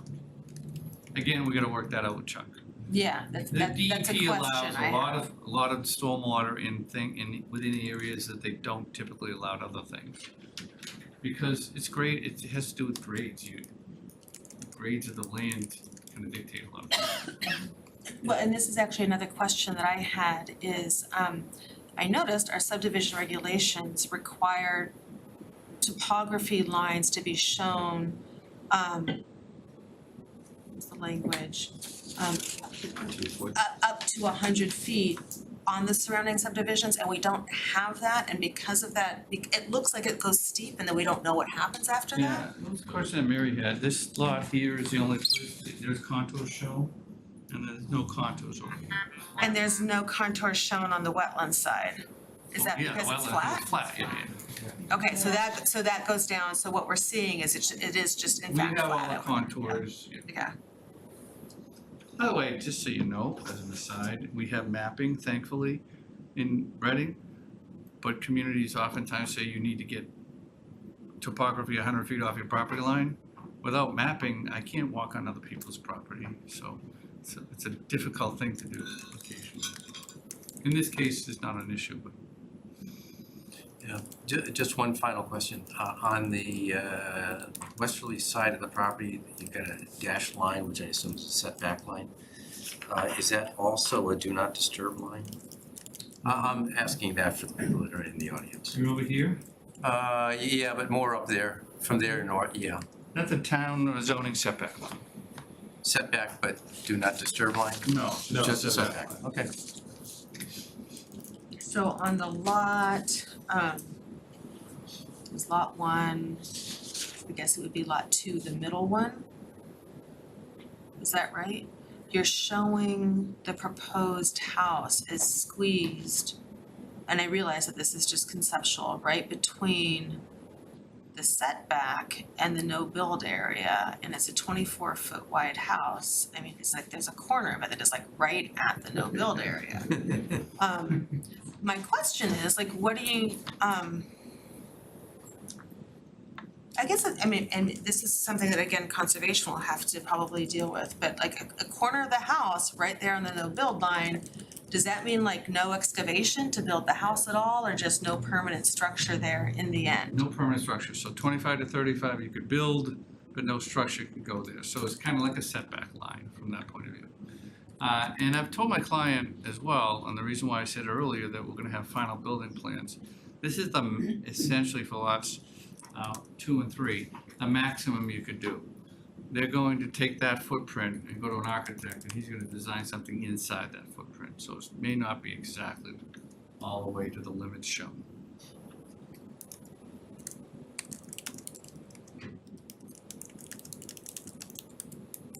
Okay, other comments or questions? Do we know what the pavement on Walnut Street is? As far as width goes? That was another comment. It looks like they're getting ready to do repaving. Oh, because they have all the basins and structures in there. Yeah, we alerted that, yeah, Are they just doing a mill and overlay, or are they doing a I believe it's a repave, reclaim? yeah. I'll have that for you, but it's less than 24.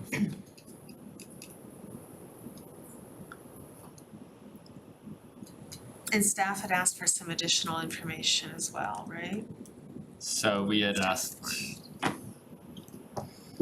to show on a plan, because it should be detailed on approved plan, the 60-foot right-of-way width, which you can see here. So we wanted to see this dimensioned out on a plan to prove concept. We agreed it looked like it was possible, but without seeing it on a plan and measured, we wanted that. And again, for everyone, what this is like a proof of concept with a whole lot more process to go through. Other questions, comments? And one for Andrew more on this. The other lots that are built out lots along the street, was that part of a subdivision? Because there is a building that is going to be removed. What I'm getting at is, were there any conditions on that subdivision that might be imposed on this rear lot or this lot area here that we should be aware of? Not a condition that I am aware of, but I will double check, because it is a typical condition on subdivisions nowadays that no further subdivision be allowed. Okay.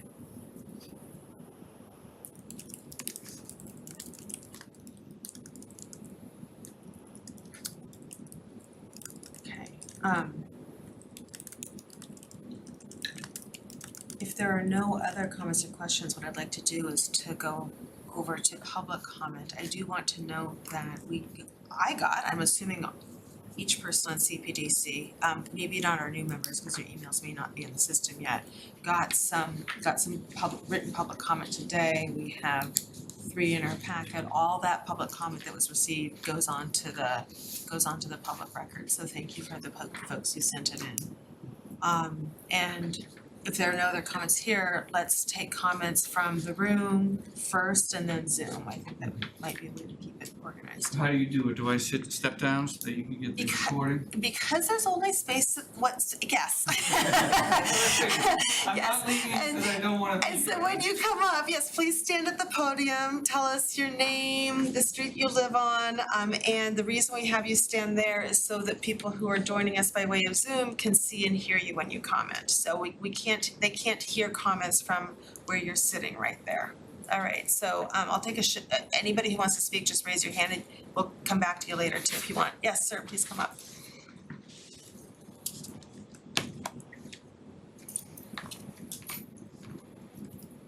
Good evening, members of the board. Andrew Dolbin, I live at 213 South Street, and I am the owner of all the property that's to the south or east of the site. Lived there 38 years, so I have a little bit of history, walked it pretty regularly. It's my backyard. The river that goes through there, as you know, connects to the Aberjona, goes underneath 12893 interchange, and eventually becomes the Aberjona River. I don't have an objection to what he's trying to do, but it's an aggressive plan. I will be wanting to take a hard look at the stormwater infiltration. Comment he made, less impervious surface is better. Runoff from this site is going to be hard to manage. It's all downhill to the stream. Probably a 100-year design isn't enough. I'm a developer myself, built multifamily. Last time I built here in town, we did Summit Village up at the top of Bear Hill. So I'm fairly familiar with the engineering. I usually hire guys like him, but I don't play one on TV, but I've read enough reports to know that this is gonna be tough.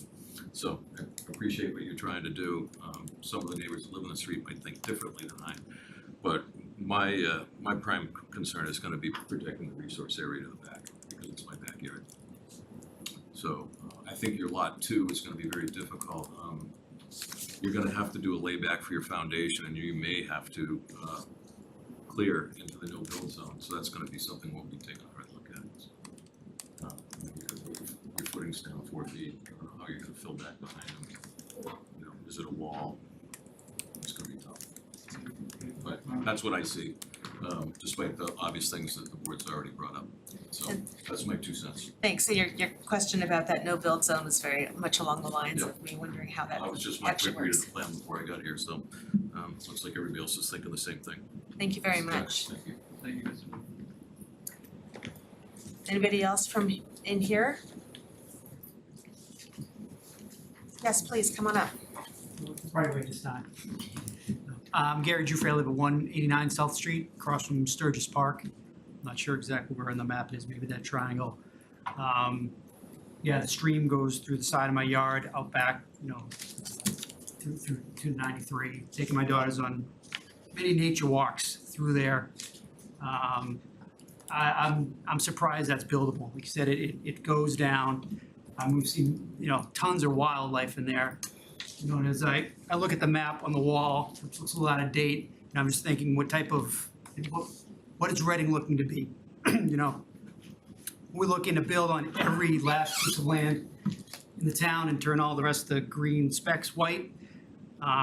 Maybe it's a question for Chuck, but I'll ask it here, because as I drove in here, I didn't see any EV charging stations, any EV spots. I don't think of many of them around town. So does the town have a green initiative, and is there a sustainability factor that takes into account overdevelopment within the town?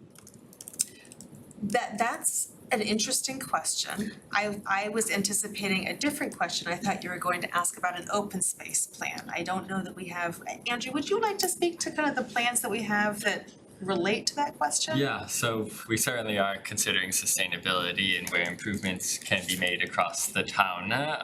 Specific projects, individual projects are each reviewed at their own merit, so we don't necessarily always have control of when these types of projects come in, which is what makes that tough, but which is why we rely a lot on our regulations, which are quite tough to meet. There's not a lot of developable land left for subdivisions left, and so why we have these discussions on the waivers of what's appropriate for today's world and what makes sense on these developments, because perhaps this board also doesn't want 60-foot right-of-ways, 30 feet plus pavement everywhere.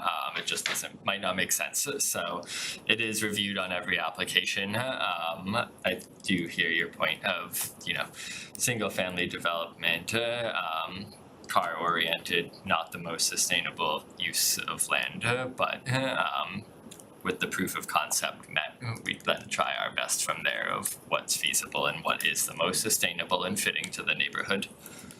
Thank you. And there are EV charging stations at the library and somewhere else. I see signs for Train them. So as depot long as you in, mentioned David it, Street. I'll put a plug in for the EV charging stations. The library, the depot, over on the corner of Haven Street, and then the. Yep. Yes. And then there's also some companies have like the animal clinic. Okay. That's what it- We'll digress quickly if I tell you about all of the sustainability initiatives in town. We go There's into some many awesome- visions. There's of some it. awesome avenues for that. Thank you. Great, Yeah. appreciate it, thank you. All right. Others here? Yes, please come up.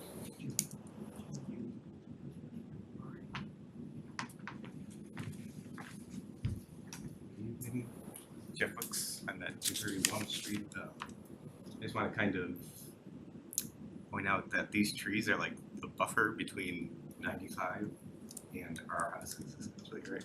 Because when we cut down all these trees, all of the 95 employees is essentially our backyard. So this is, I think, something that should be taken into account here, because this is just making huge swaths of houses a lot noisier than they are currently. Thank you. It might be something to consider, looking at a landscaping plan. When, if and when this gets to another stage. Thank you. Other comments here? Wait, hold on, not yet, there's somebody behind you first. We'll let everybody speak first and then we'll do the repeats. Question on the power station there at the end of the street. Oh, okay. Remind me. Yes. Hi, I'm Heather Sirocco. I'm here with my husband Michael, and we live at 235 Walnut Street, so we're like exactly across from where they want to build. We both grew up in Reading. We've lived in our house for like 29 years now. We are very concerned about the project. The land does slope there. it is a huge buffer from the highway. Living there over the years as they have built up in the area, we noticed the difference in the highway and the busier, so the fumes, the noise, that is a huge concern, clearing. There's gonna be a lot of land clearing. Those seem like very big homes compared to what is in our neighborhood. We live in a ranch, and a couple of neighbors at Cape, a ranch. And there is a lot of wildlife back there. I know we see fox, deer. I was told there are vernal pools back there. I know the stream, it does run from like South Street, like kind of under the ground, it goes back there as well. And just a lot of concerns about the project. We like the green space, we like keeping some green space in town for the animals. And again, just the noise is a big concern. Okay, thank you. Okay, you raised your hand to tell us what the utility box is at the end. Mr. Dolben, why don't you come back up? You have to, because otherwise people at home can't hear you.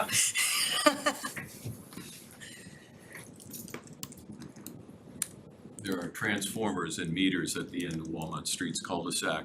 They're inside the fence for the DOT right-of-way, and those are the transformers and electric meters for the lights at the interchange.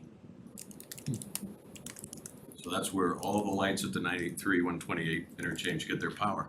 Oh, Yeah. the illumination lights. I was thinking traffic lights. That's There's what not traffic lights there, it's a okay. little transformer farm for the lights at the, on the highway right-of-way. That's where they're powered from, on our side of the highway. Just out of curiosity, does anyone know, did Walnut Street before 128 was built used to continue down to Stoneham? It did. Yes. Yeah. Oh, yeah, look at that. Anyway, that's a little piece of trivia. Or like over to Woburn, there's a street on the other side, yeah. Yep. Also, South Street used to continue down. So there's gotta be, is there a DOT easement there or anyhow, it might be their property. They just took the property. Yeah, The power's in there right away. okay, thank you. We do have two hands raised on Zoom. Okay, let's go to them. I'm gonna jump to Peter first and then Amanda. Thank you. Can you hear me? Yes, we can, thank you. Great. I'm sure the developer's representative can ask a couple of very straightforward questions. First, the 2.02 acre lot is, for anyone who's visited the lot, and it's well below grade, how much dredging and or filling and or pillars will need to be inserted to do the construction? And what kind of fill? You used the word grade. Yep, thank you, and now you can come back up because we're just talking to the people Yeah, online. that's good. We don't have those details yet. They will be shown very clearly on the definitive plans. There's no question that this site is going to be a fill site, which means the material is going to be hauled in, not hauled out. There will almost assuredly be some retaining walls as well.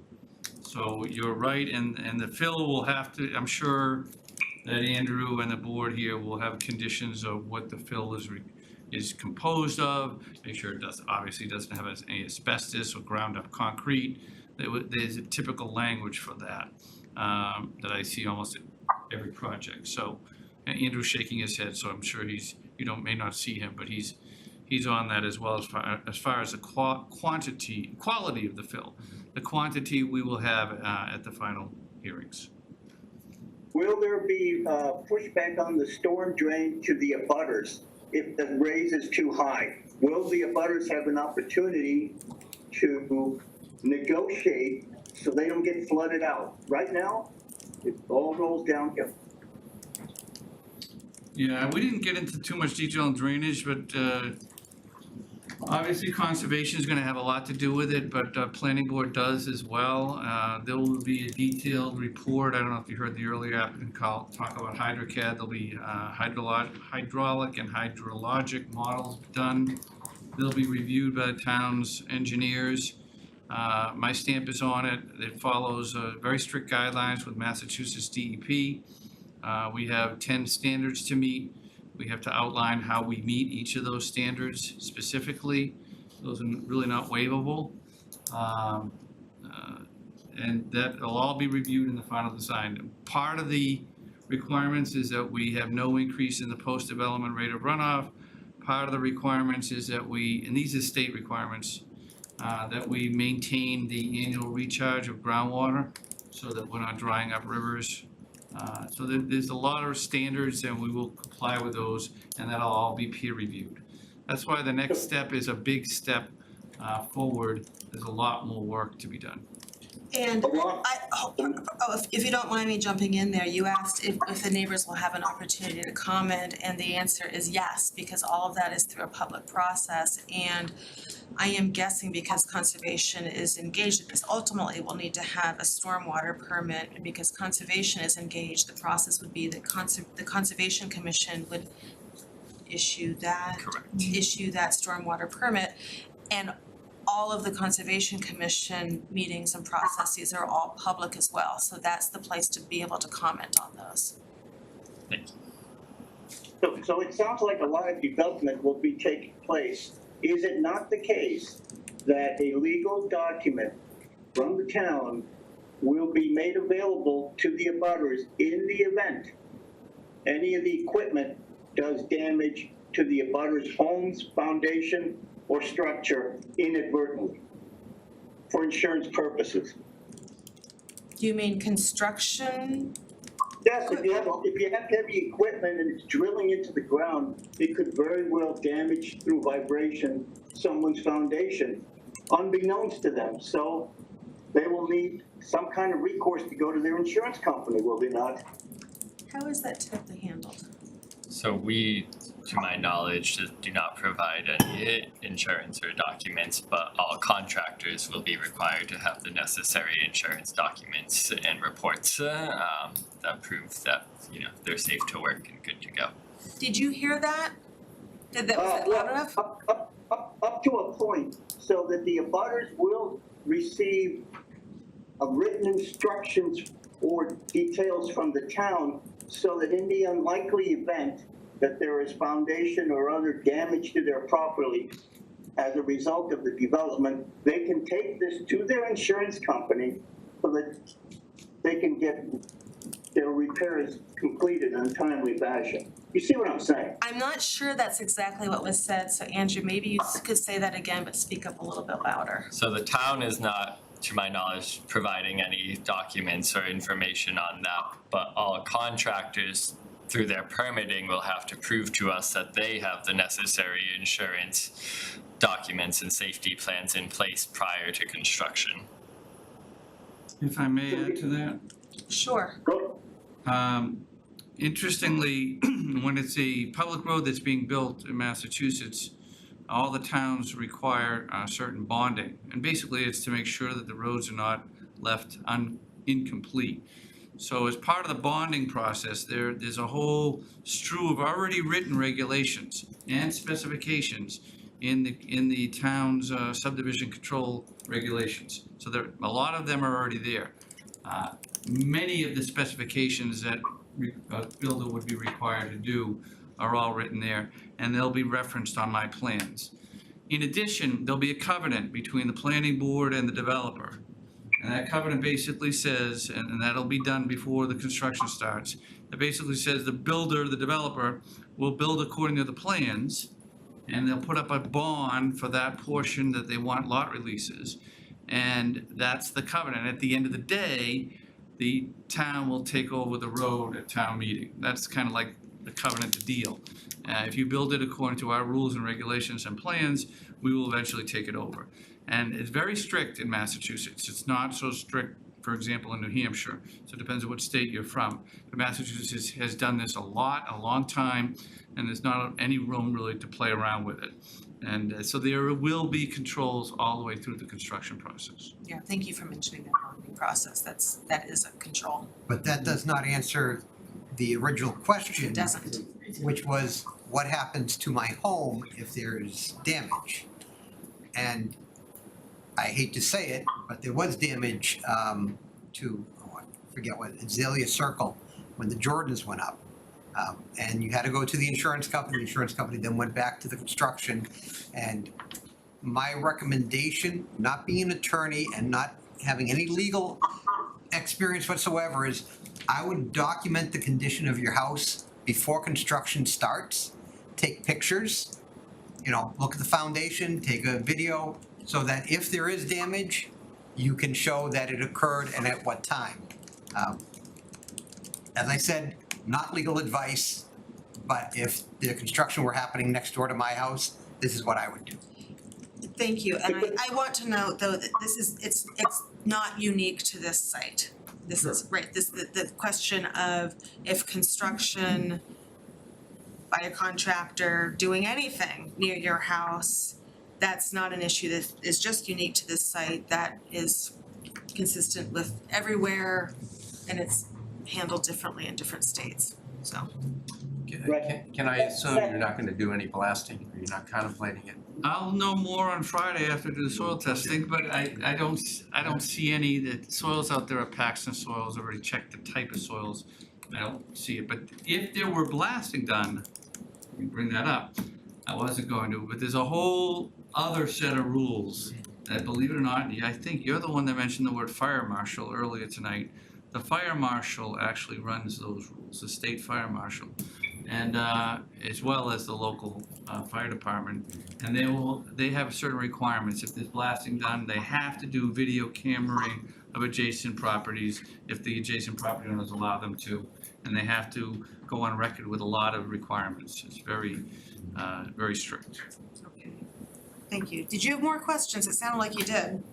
Just one more question, the three home here blockage that are on the lot, what is the probability that they stay within the bounds shown in the footprint now rather than it being enlarged considerably? Well, this is probably the only project I remember that I could say this, but lots 2 and 3, extremely high chance that they're going to fit there, because I basically showed the largest footprint you could put in those 2 lots. Lot 1, there's a little bit more room to enlarge it if necessary, but that's a pretty big footprint that I've showed, especially in relation to the neighborhood. So in normal circumstances, planning boards don't have the authority, I guess, to regulate the size and the elevations or the siding materials on residential properties. But what would, you know, everybody needs to know roughly what the builder's thinking of doing. In this case, it's even more so because it's so constricted in so many sides. So that's why we showed the footprint. This plan doesn't even show the driveways yet. So I need to have building plans in order to show the driveways and in order to show the walkouts. That'll all be in the definitive plan. And in a definitive plan, that's where CPDC would probably have a lot of comments about, might have a lot of comments about the orientation and how all that gets configured. I have a question for you, sir. Did we catch the name and street for the minutes? I was gonna ask the same.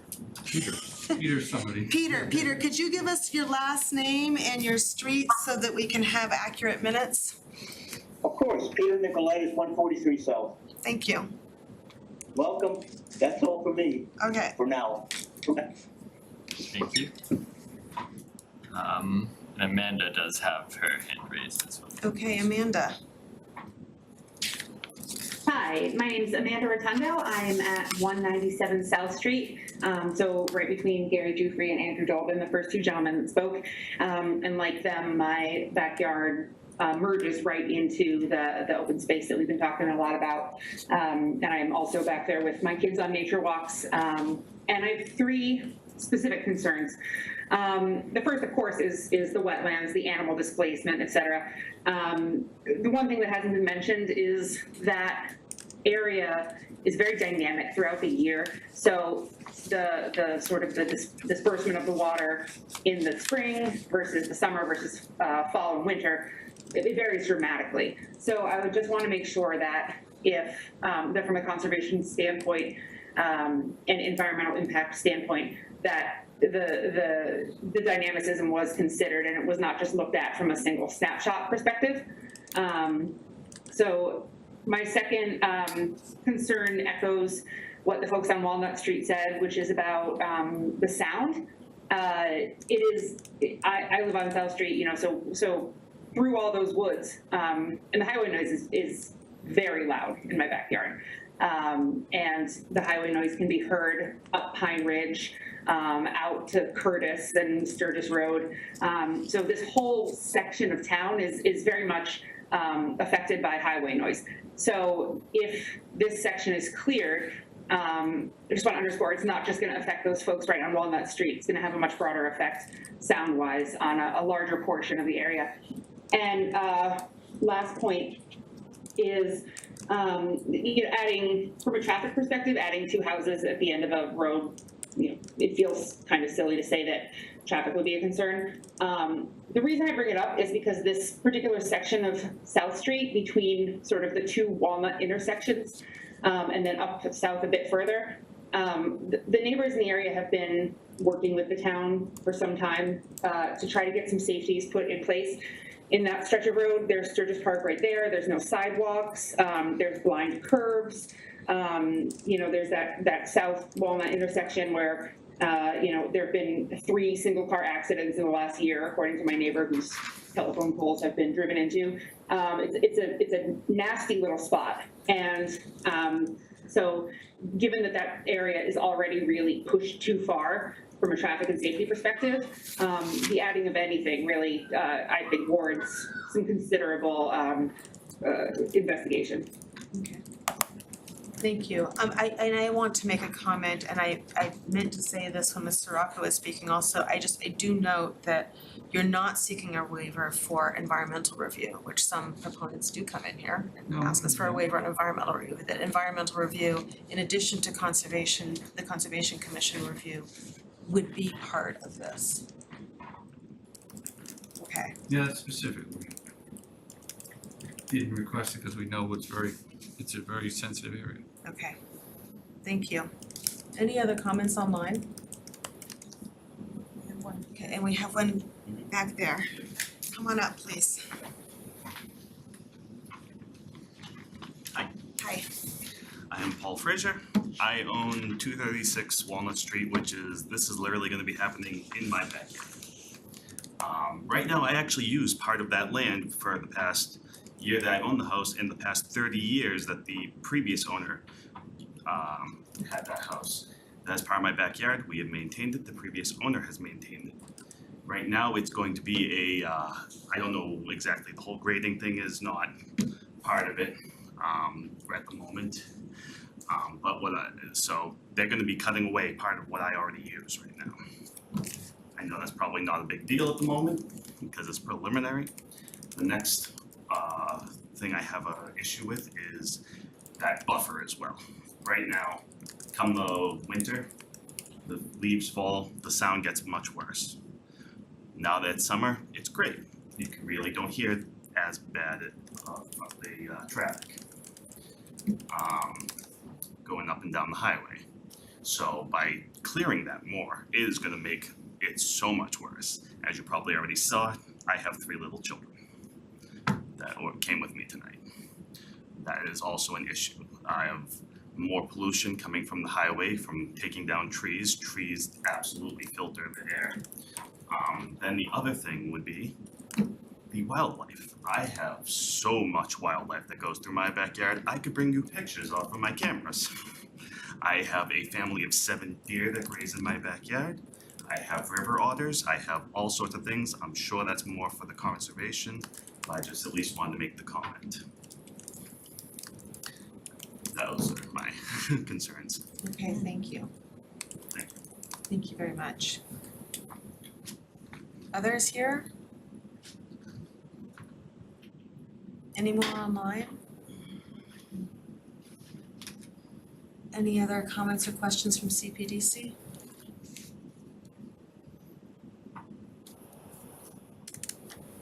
So, I'm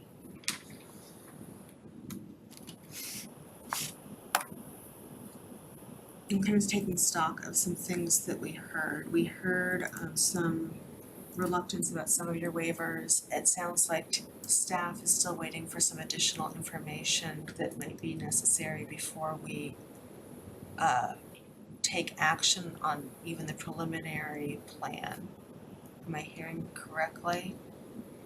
I think we're good. I think we're okay if you guys were. There are certainly some elements we need to ensure prior to a definitive, but with this not being buildable, we would be okay at this point. I would not expect, even at the next meeting, an engineering or public safety memo at this point, so it's really just that preliminary nature. I know the drainage design isn't required under the preliminary, but they haven't determined whether infiltration is an alternative out there, and we should wait until after borings are done and engineers review that. Totally changes if you can't do an infiltration or has to be double the size of what's shown on the plan. It changes the whole concept. So we could, but whatever is approved on a preliminary plan is very much subject to change on a definitive. So none of this is really binding or could be, it is, again, subject to change. So what you see might not be exactly the same on the definitive.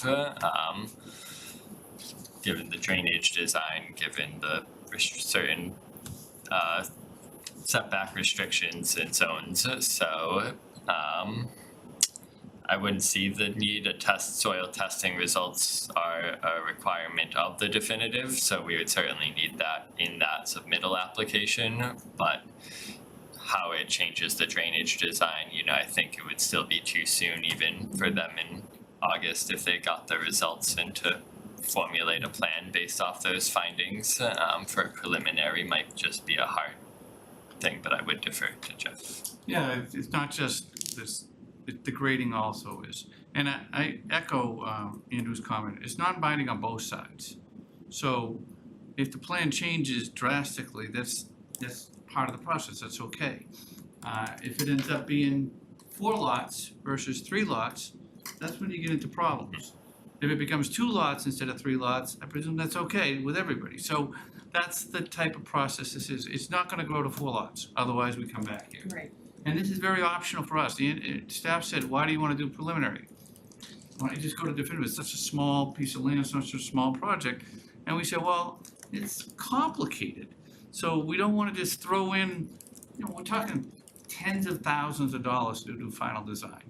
And I don't wanna do tens of thousands of dollars in one direction and then hear comments from either you or the neighborhood that would change that. And I have heard some tonight that would change that. And so that's why this whole process is here. So that's why we're here. We're here to hear, knowing that both sides is non-binding. So we're looking for a decision, but we're not, none of that is being held one way or the other. So we heard a few things. We heard concerns around the sound. There's concerns about, environmental impacts, which I think will be covered, concerns about drainage. A few other things. We also have a list of waivers. And so the next step would be for us to vote on and approve these waivers that you're seeking. I'm looking around to my peers here, because we also heard some comments about the waivers, and We don't need the waivers approved at this point. Okay, I don't need them approved. It'd be nice in some instances, but these waivers, other than the 500-foot one, is not necessary. okay, that was one of my questions, is if you wanted us to actually vote on I and guess approve the these only one I waivers or wanna know change the about is list the of. 50-foot one, because that'll change the way we develop the plan. That's the only one I need to know. So the right of way width Right away going with, from, right, 250 from 60. correct. That's the only one I really need to know. So 60 is what's required by the bylaw, reducing it to 50 feet. Because we think that 50 feet is, did you say that 50 feet is the width of the Way road? more than enough. Yes, that's what Walnut Street is. I believe Walnut's That's even a Walnut. variable 40 to 42. And it was a conversation I was having with Ryan, but 50 feet might just be preferred for parking, snow storage, certain items. But I believe Walnut's a 40-foot variable right of way. So that changes the plan, so that one I'd like to know about, that's it. Okay. Is anybody feeling like they can't vote on that waiver Alone? alone? The right of way width from 50 to 60 I keep reading this backwards, I've been doing this the whole time, right away with 250 from 60 feet. I mean, I'm the new guy on the block. I could go along with a vote on the 50-foot issue. But there's some key things here. I mean, if I was the developer, I'd want to go to the Conservation Commission first, because I got this strong hunch that they're going to change everything we're seeing here. And I still want to find out about the subdivision up on Walnut, because that could potentially take it out of our hands, so to speak. So, but if it's the 50-foot you're looking for, I could vote on the 50-foot. Have I summed up my thoughts? Yes, and I find this, it's not the first time I found myself like, wow, conservation really needs to take a look at this, and conservation will take a look at it, Yeah, we and know. it may change dramatically, and what comes back to us, if anything comes back to us, could be quite a bit different, except for it won't be more lots. Yeah, so to explain that, like, both hearings could run simultaneously, but we'd certainly be looking at a conservation type approval prior to our decision, so we can reference it and go back to their order of conditions and so on. So typically pretty standard process for a subdivision with wetland implications.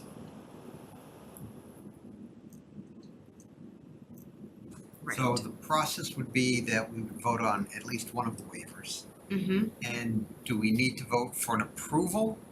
What do we need to do so the applicant can continue moving forward? If you were so inclined, you would vote on the decision of approval. I would likely remove the other waiver conditions, given the feedback I think the applicant has heard tonight on slopes needing conservation input, vertical granite curbing or curbing is desired, at least one sidewalk desired,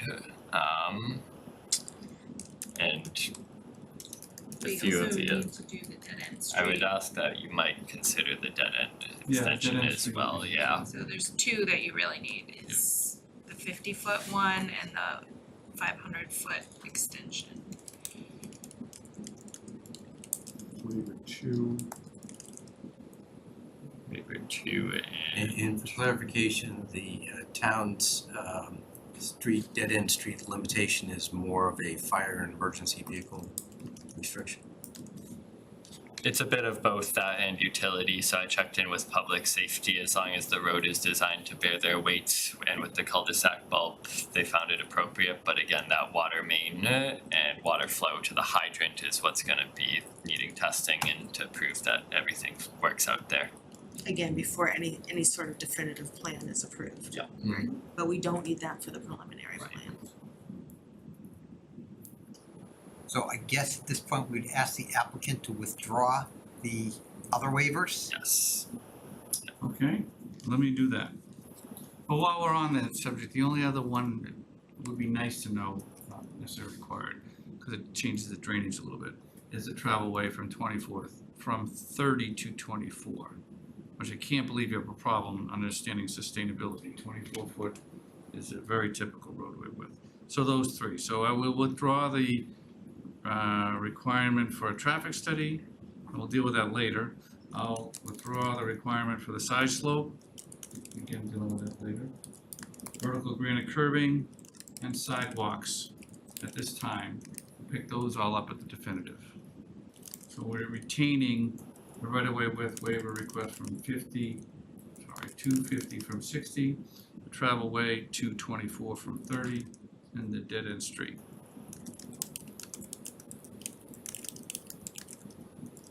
Great. And you're talking, you want the 500 dead-end street. We want the Tentatively, waiver. you want the waiver. And as you, talking about it, the fire department did mention that the current bulb is insufficient and the new bulb will be sufficient. Just as a comment, I don't think the going from 30 to 24 is only a sustainability issue. I think it's, street roads and plowing and all that other stuff too. But yeah. Was that? traffic calming. Yeah, Even sometimes yeah. go to 22, but I think in residential neighborhoods with, you've got a lot of delivery trucks with Amazon and stuff, that when you get to a 22 foot, it gets a little hard to get by. Landscape trucks and all the other things. Well, that would have to be accepted by the town engineering department if they're accepting the roadway, correct? As a public road. Yes, So it takes more than us. it would take more than you, so if this were to be accepted by, as a public road, town meeting is needed. Engineering would make a recommendation to us, not necessarily require. They'll comment on the waivers at the definitive and agree or recommend changes. Same would be true on the 500. Yes, They've already seen those waivers. right, so they have seen there were no objections to them at this point, but again, non-binding, so. It's non-binding on both sides. Is anybody feeling like they're not ready to just look at the decision and see, moving the waivers and see if there are other elements? Or is anybody feeling like there is information that they want to have the applicant come back with? Well, I am one that, I know what you're talking about, time is money. And I know you don't like to sink a lot of bucks into things if you don't see it's going through. I think 3 items that have been identified as tentative could be put to a vote. There's still maybe some major issues on conservation that could change everything, and subdivision issue could change everything. But it might get you one step further to the Conservation Commission. If it does that, I can see where it could go to a vote. But I think Conservation Commission is just a. It's gonna be critical, yeah. It'd be- Yeah. That's the step we decided, we're gonna go here first to get your input, butters, and then go to conservation. Yeah. So Chuck and I met on the staff meeting, but we put off meeting together until after this meeting, so. Yeah.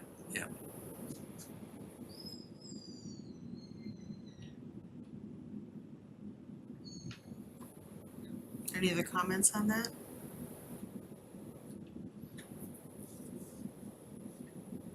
No, It's getting late. I will tell you point blank, on the 500 feet, I'd be willing to vote for it on the condition that the water lines are capable of supporting the hydrant down at the end of the road. I think that's one of the statements. Has to be not specifically water, but I think it's utilities.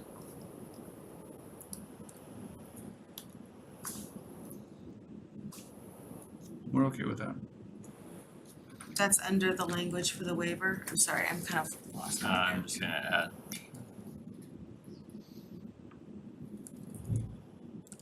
I don't want it. Utilities applicant shall work with the DPW and RMLD to ensure compliance with all utility extension requirements. I would also, I'll put some language under, if you were to vote to approve this waiver, that CPDC notes the concerns presented on utility, water flow, and would like more information submitted to such. Do we wanna get that information before we vote on that waiver? I mean, 500 foot, that's not, the 500 foot doesn't, the water supply isn't limited by the 500 foot. Okay. It's limited by the size of the pipe. yeah, And if he has to go back to South Street or even over to West Street, but I think that, we've got a good connection with the new drive right there on West and South, so it's probably pretty good pressure on South Street. And we're going downhill, so. Yeah, I think we'd be able to vote on it. As pointed out, this is preliminary. It's non-binding on both sides, which means it doesn't force anybody to do anything. It doesn't allow the applicant to do any construction. All it does is allow him to move forward, going to conservation. yep. And from the 500-foot one, that is based on our understanding that the emergency vehicles can get down there and back, and that's, right? That's the 50-foot one. No, that's the 50 one. That's, yeah, but the extension to cul-de-sac. the That was the cul-de-sac, right, 500, so 45 feet. it's the 500 foot because there's a cul-de-sac that allows for a turnaround, yeah. And you've got that written in there that the cul-de-sac is provided for the turnaround, and that's why. Okay. Do you know the extension, length of extension? I think I estimated it at 270 feet. That sounds right, cause it's 300 from the center, you know, depending where you measure it from. If you measure it from here, it would be 270. Okay, that's what I thought. You don't know the existing length of Walnut Street, do you? Don't. Don't. I just got the plans today, I just didn't get to look at them in a bit more detail. For some strange reason, I didn't bring my scale today. I think I just took mine out. You have a scale? I might have, but I just took it out. You all took it out. I've got 483 feet. Okay. Thanks, Tony. But an estimated for Town of Reading's GIS map. 650 feet.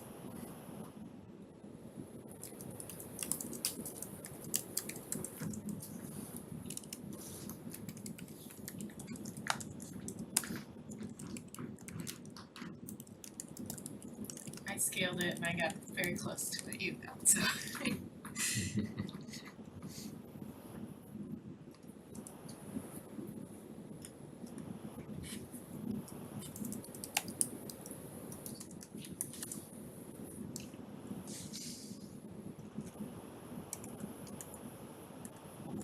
I've never seen this done real time before. Try my best.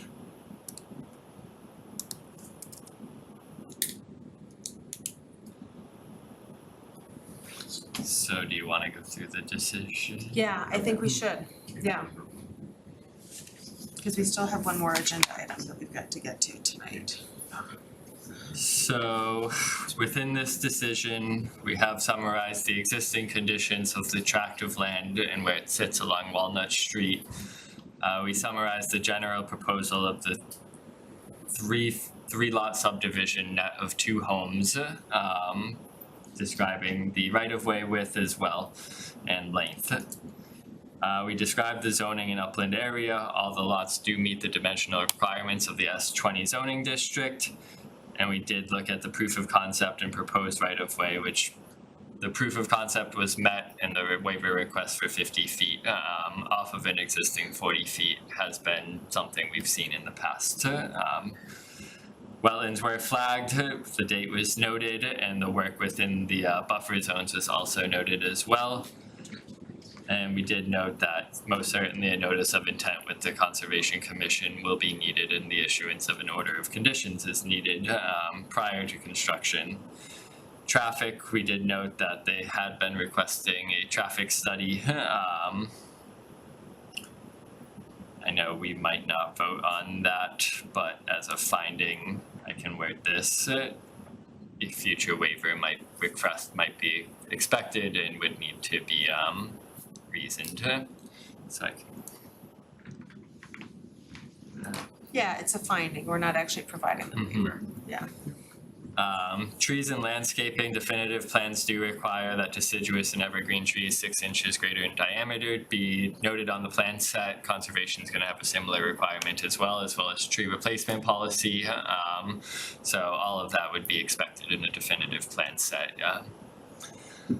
Lighting, similar. I believe your intent is not to do street lighting, so a future waiver may be expected for that, just everybody's awareness for going forward. Typical driveway and house lighting would be expected. Again, needs CPDC and conservation review, because I know there's illumination and wetland concerns as well, so I think that will be a larger topic of discussion in a definitive street lighting and lighting in general. Yeah, I would just wanna make sure we're really clear in that language. I mean, it's correct to say a waiver request has been provided.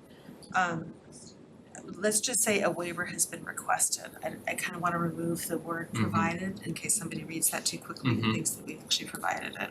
I have a question about the previous with the trees, the screening. Does conservation also review the sound pollution as part of their purview? No. So is there something we should add about the sound issues? Because that seems to be one thing that has come up on 3 of our comments at least. Yeah.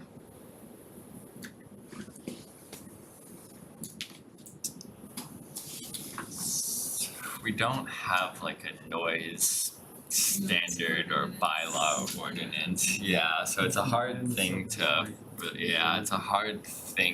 relate to or condition. I do think an appropriate landscaping plan with new plantings, replantings, fencing, screening of some sort would help. Not that it's as maybe ideal as the existing conditions, but we'd be looking for elements that are screening and soundproofing.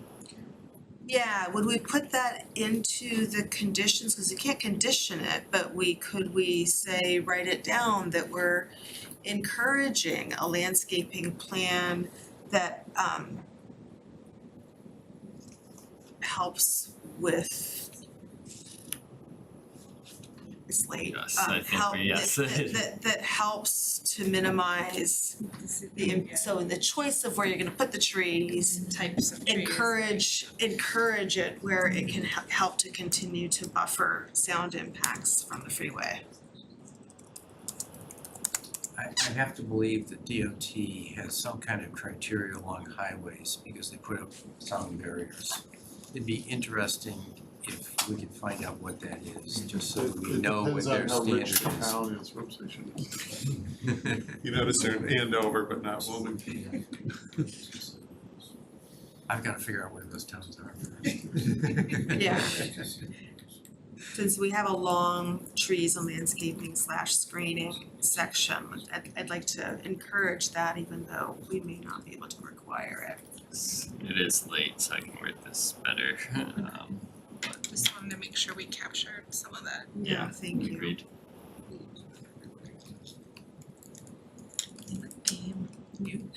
This one. So utilities, as noted, public water and sewer is to be extended, testing to be done, engineering, DPW and others to confirm. We would need, certainly the location of electric utilities and transformer and all that as well. And a similar comment on drainage. So I think the applicant has heard our comments on the preliminary drainage design and where it could be improved and where that infiltration system is gonna lie and how that impacts the design of the subdivision. So do we expect it still to be located at that location we talked about in a couple of different locations?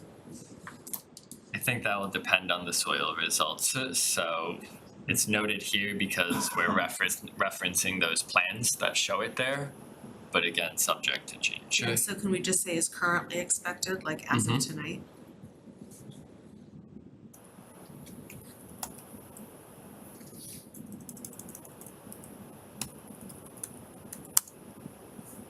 Thank you. Thank you, good comment. Okay. We just noted that drainage easement typical for any drainage infrastructure would be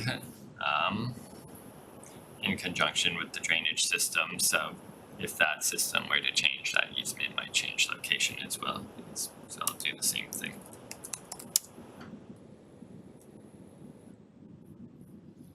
And I can word that better. To your earlier point, a stormwater permit is going to be required. In this case, the conservation will oversee and administer the stormwater permit.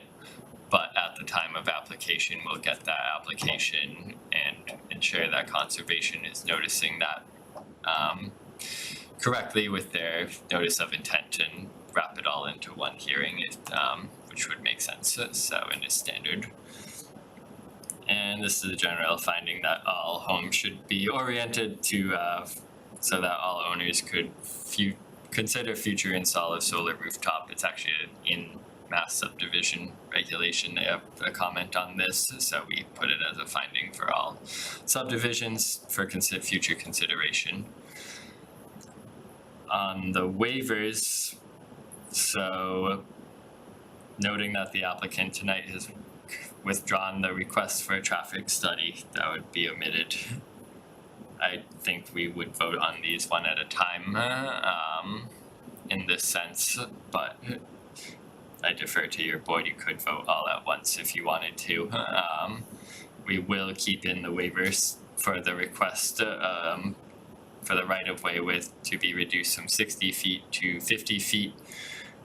We will keep in the waiver request for a 50-foot street with 50-foot right-of-way with a 24-foot paved travelway where 30 feet of pavement is typically required. We would keep in the waiver request for the dead end extension to go towards to an estimate of 750 feet in length where 500 feet is the max permitted. We would remove the waiver request for a landscape cul-de-sac island in the center of the bulb, which is a typical waiver request we get due to plowing and maintenance concerns. We will currently not act on no waiver of street lighting, given a future discussion needed on that. We would remove the waiver request for vertical granite curbing, noting that that is a desired preference, I think, both of this board, the town engineering and town staff to help direct drainage. And we would remove the waiver request for requiring sidewalks along both sides of the roadway. An earlier comment did ask to consider at least a sidewalk on one side of the right-of-way, so I'd ask the applicant to look at the consideration and come back with either this waiver or a waiver for one side. And a waiver request requiring the installation of street trees. We had only kind of put this in there as we weren't sure what the intent on street trees was given the right-of-way width. But again, more detail would be known on a definitive, so we can save that discussion if appropriate. Conditions, a definitive subdivision application is typically required to be submitted within 7 months of a preliminary under subdivision control law and our subdivision rules and regulations. So we condition that. Andrew, back on your waivers. Yep. I think it would be good if there's a general statement to say waivers were not considered in the following areas. Just so the. Okay. You can do that later. That's more detail, but I think it would be. To kind of pair up with what was Yes, requested right, and what was versus- actually granted. right, Yeah. Yeah, and we don't have to be descript, but you know, just enough to identify what it was.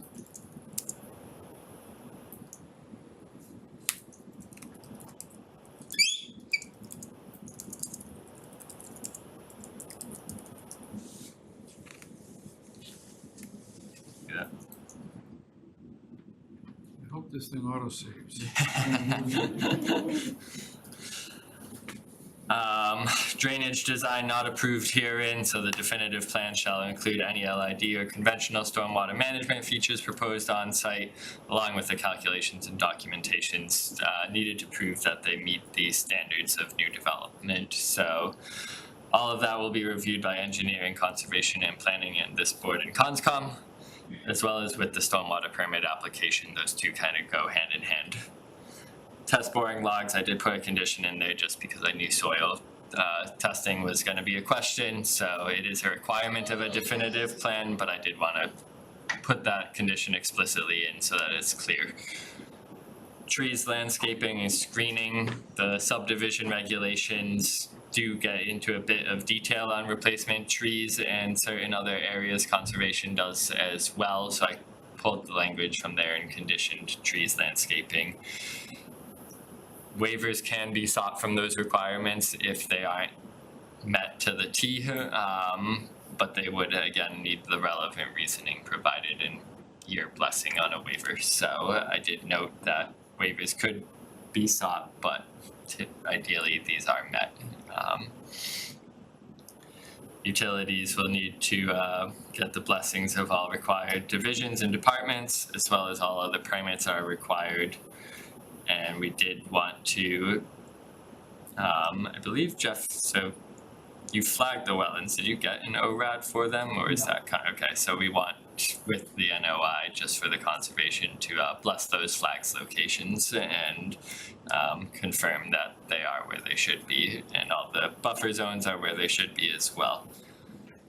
On a definitive plan application, the health department does need to review. Typically, they're looking at plans that may propose septic where this is sewer. It's very unlikely that they're gonna have comments or board review, but we do condition that, and when the applicant submits a definitive, we can provide to the health department and get their signature that they've looked at it, received it. So all that will be done. That's in statute. Yes, it is.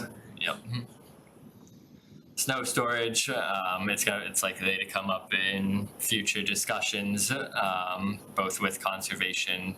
They maybe like to see some treatment areas or some sort of forebay, so just for the applicant and ourselves to be aware of snow storage going forward.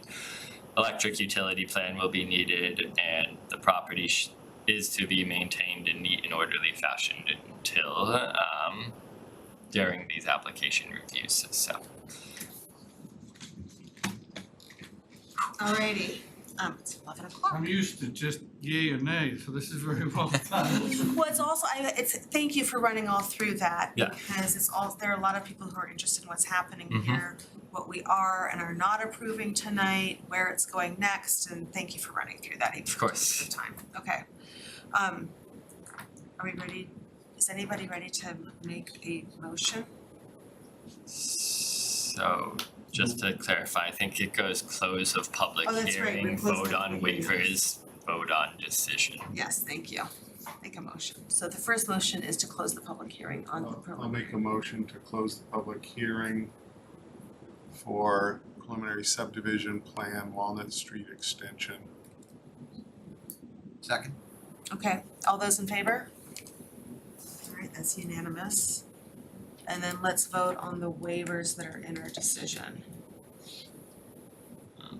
This is clean.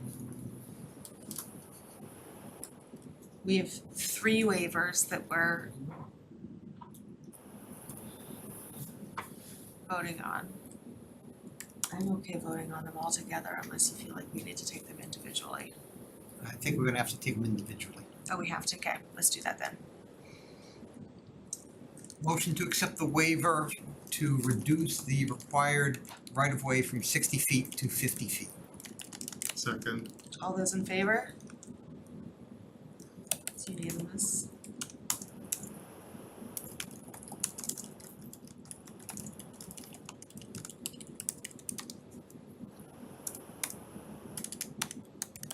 I'm not 100% certain, Andrew, that it's under the right one up there, because I see 40 feet and 50 feet. You just said. That's, so Walnut feet is 40 feet Yeah, wide, it's a I was different noting road, there, yeah, yep. yeah, okay, yeah, okay. Motion for waiver for the typical cross-section for a 60-foot street. Due to the proposal of a 50-foot right-of-way, the applicant proposes a 24-foot paved travel way where 30-foot is required. Second? All those in favor? All those opposed? Did you catch that, Andrew? Did.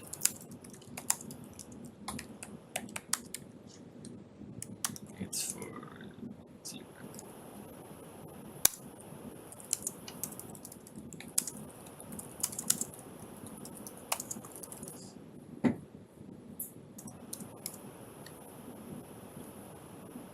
I'll make a motion for a waiver for section 7.1.5 requiring dead-end streets to be no longer than 500 feet.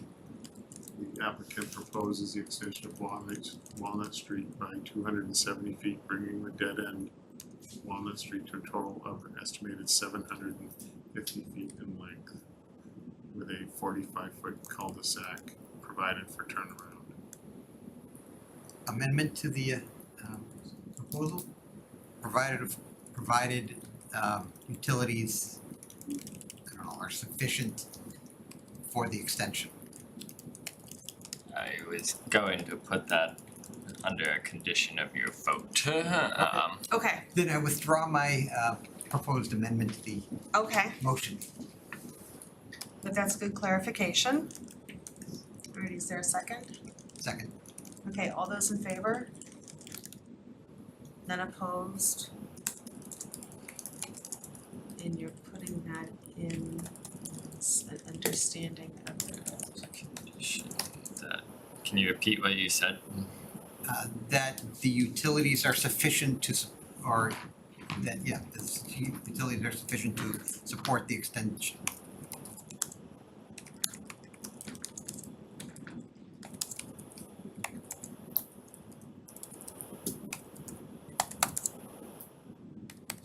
And it doesn't have to go in, but, and you mean by that, in part, at least, that there's sufficient water to support the fire hydrant. Correct. Yeah. yes.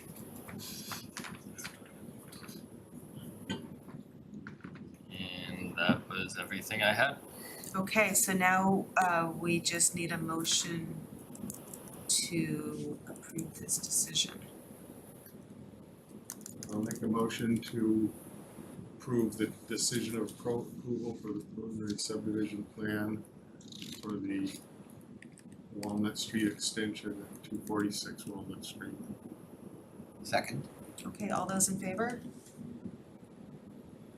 None opposed? Thank you. Yes. And so for everybody who's here, what this means is it goes to the Conservation Commission, where the bulk of what we talked about and heard about this evening will be major topics of discussion. And just a note, you will all be noticed because you're within the 300-foot radius, correct? I was just gonna add that. You will all be yes. noticed again, so you don't have to pay attention per se, you'll all get another thing in the middle, for both conservation and planning separate. Correct. I would never advise not paying attention. Oh, sorry. I didn't mean it that way. You will be formally noticed. And the weird part is the planning board formally notices it through the planning board staff, and for conservation, it's my office that notices it. So it'll come in two different envelopes. Correct. So there's a long way to go before this is official. This is, Yeah, you may not hear from us for a couple months. it goes to conservation and then it may come back to us if it ever gets to the place of a definitive subdivision. All right, Figured. Thank you very much, board. thank you. Thank you, Jeff. And public thank you, especially for the people who. If anybody that's does have amazing. questions throughout, please reach out to staff. We're always available. Okay, we still have another item. Two items. We still have a couple of big items. But the next one up is the continued public hearing for the preliminary subdivision application at 45 Beacon Street. Do we still have anybody here to present on this? No, it's been requested to continue. Oh, look, I didn't even read the next line too. I was like, oh my gosh, we still have this going.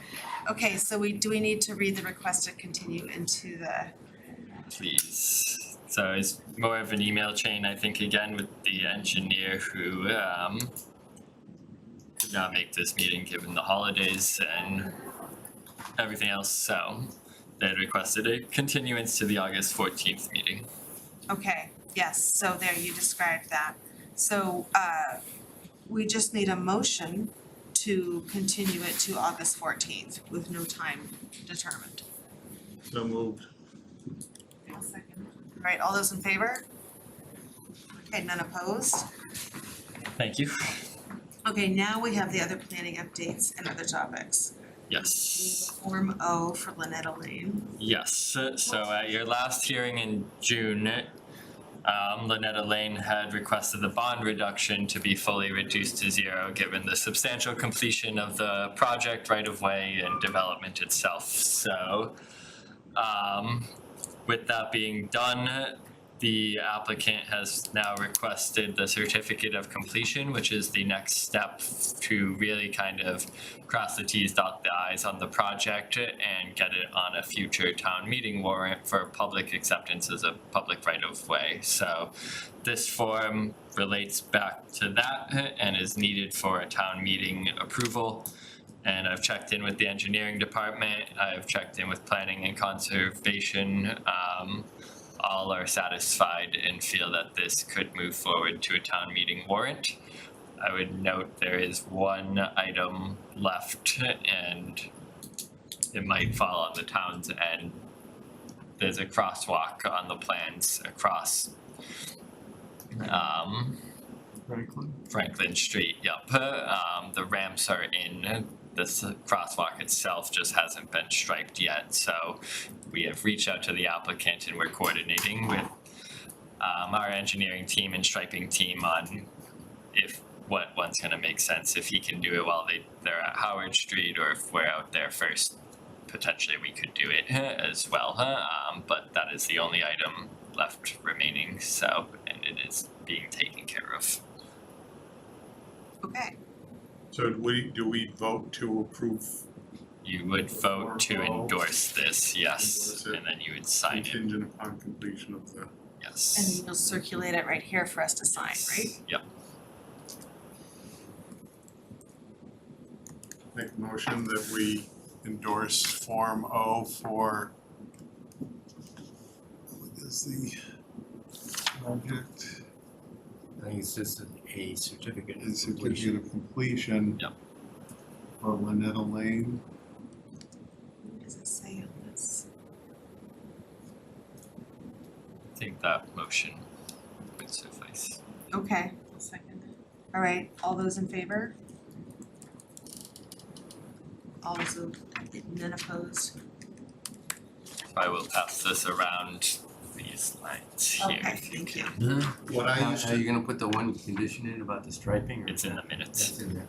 what I used to do was, because there's such a long process to getting streets accepted with so many days before town meeting, that developers would come in and submit everything before construction started to get approved for April town meeting. So I would just tell them, if you haven't finished everything, I'm getting up at town meeting and telling them to vote against it. Yep.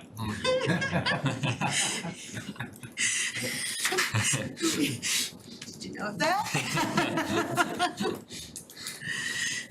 No, you don't vote against it, you just indefinitely leave it. Which is probably even scarier, right? You just basically cut it off at the knees. Each of us are choosing a different place at the time. Okay, our next item is MBTA Communities update. So it's late and it's not a big update, so we won't take too much of your time. Just wanted to let you know where things currently stand. So the survey has been released. I believe we're over 300 responses to date, which is going well, but we have a long way to our target, our personal target. So we'll likely be continuing to blast that out. We'll be appearing at a number of boards and committees in July to present to them, similar to a presentation we gave to the select board, maybe a more briefer version even of that. Just on what the initiative is and let them know that this survey is out there, public engagement is happening, and to activate their neighbors, constituents, friends, families, and also get on TV for those who watch FinCom over CPDC, I don't know, so to help raise awareness. So we'll be doing that. We'll have a few tabling events as well in July and August too, but we can talk more about August in the August meeting. So we'll likely be at a few rec events, few library events this July, and planning some additional events as well for later in the summer. So with that, what we've also done is set up, we took our housing production plan and a lot of the data we've had, and I think Mary shared the link with you, and thank you to Mary and all of our other public services staff to help get this website to where it is to date. But we kind of set up we did set up the running by the numbers page, which is really a description of the why of the what, and it could be the what for many MBTA communities, a housing project, etc. So we've set up this page and we'll link it back on our MBTA communities page as well, and likely vice versa. But we wanted to get this first draft out there. So it runs through our housing stock data, our demographic data, our households data, which is a bit different language than housing inventory. Households is families versus housing inventory and stock. Housing development over the years and where we're going and where we've been, affordability components of housing, and the cost numbers that we've seen in the HPP as well, and how that relates to our demographics, income, and others. So we've outlined that all on one long page. It is a long page admittedly, but hopefully the infographics do help highlight the key points. If there is anything, edits that you feel are needed, to what's missing. We've been a lot in the weeds in this data, and so we kind of are focused on what we have thought are major points, and it's tough to get yourself out of the weeds. So if there's anything you're like, why isn't this here? Please let us know, and we can certainly find a way to get it on there. But I would encourage everybody to take a read. Shoot us comments whenever you have the chance throughout the process. We're likely to be updating it throughout the period as we find more information. We're going through permitting data right now on units built, what style of units built, and so on. So it's gonna continue to be an exhausted resource for us, and I just want it to be readable to everybody in town, those that aren't familiar with this lingo in development and data. So just let us know if you have comments, questions, or other, and we are happy to take them. Tom, you're brand new. Have you looked into what this whole MBTA communities thing is about? Oh, yeah, I read it. Wonderful, yeah, because we have all these wonderful resources online. Glad you're here. I've got to believe there's some state sources for that too, because I know, like in Connecticut, where I came from, you could pull up one in every state, and it'd have the raw data. You just had to put it in words. Mm-hmm. So I'll pull information. Yeah, we do definitely try to compare to state regionally and as much as we can. But I told Andrew I thought it was a good first start, and what you need to do is get it out to the public and figure out what they want. Yes. On the municipal. Yeah. And the website is fixed, so we can actually scroll down and see the answers now. It's okay. Now, since you're going to revise it, you might want to put a revised date on. Gotcha. Could do that. Yeah. Okay. Okay, that's my update. The next item is nominating and voting on a new chair and vice chair. I'm gonna John Weston to be the new chair. I'll second that. John is our current vice chair. And even though he's in the air. That's what you get when you miss the meeting, John. Exactly. All right, any other nominations? Don't all, clamor. So, all those in favor? Okay, none opposed. John, when he lands, can find that out. I'll email him tonight. Okay, there's also the next position is nominating a vice chair, and oftentimes the vice chair then does become the chair. I mean, you have to be nominated. Not that I feel an ego thing, but I will accept a nomination if somebody wishes to make it. Seeing as how everybody else has either done it or been here for like 2 weeks. And Tony has been an associate member of CPDC for a long, long time, longer than, were you on longer than John or as long as John? No, John's the senior member. John is the senior. I'm now second at, I want to say 6, maybe 8 years, probably 6. You deserve it. Well, I would say thank you for stepping up. Yes. No, I enjoyed being associate member. Get all the perks and none of the responsibilities. So you're going from one district. Somebody asked me specifically if I would be willing to move up so someone else could be an associate member. And I said yes, because I'm a team player. Any other nominations? No, nobody's been nominated yet. Yes. Oh, well, I'll nominate Tony. I'll second. Okay. Any other nominations? Okay, we don't have a duel. All those in favor? Opposed? Does it matter? No. Thank you, Tony. Congratulations. I think it was a hard-fought victory. Can we do minutes next time? Yes, we It's so can. late. Yeah. And we're all, You have and done we're a wonderful basically- job we're catching all up, caught so- So if anybody hasn't read through the minutes and sent your edits to Andrew and Mary, please go ahead and do that and we'll catch them at the August So- meeting. Although our August meeting is getting awfully full. Yeah, do we need to, the new people, do we need to review the minutes or? You wanna vote on them? No, you don't. No, because we otherwise we have at least 3 people. See, even- I would have abstained if we had to vote, because I Yeah. wasn't You present. don't have to. You don't have to abstain, you can vote on them, you can let me know if you have edits, but also not. Just watching it go. And also, it's like if you watched the meeting and you I have an did watch opinion the on it, meeting, yes, yeah. lots of meetings. Did you want short? Right. List? Do- Yeah, that was, actually, we could probably, we made it under an hour. I had one other, just something to think about. Yep. Looking at the 25 Haven Street renderings and stuff, and we had the same issues, I think, with the Chase Bank, and could we make some requirement that they give us 3D renderings? Because those 2D elevations, you can't see what the heck they're doing. And it's so easy now too, that they can take that model and they can plunk it down right in the Google Earth view. Yeah, well, at least show the buildings on either side, like. Yeah.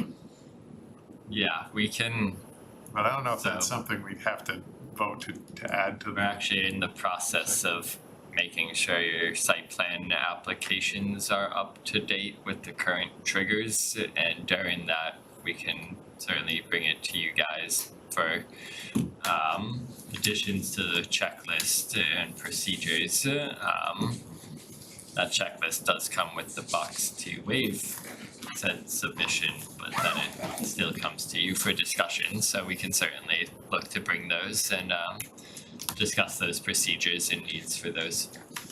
In the same vein, could we ask that maybe the elevations be labeled other than north, south, east, and west by street?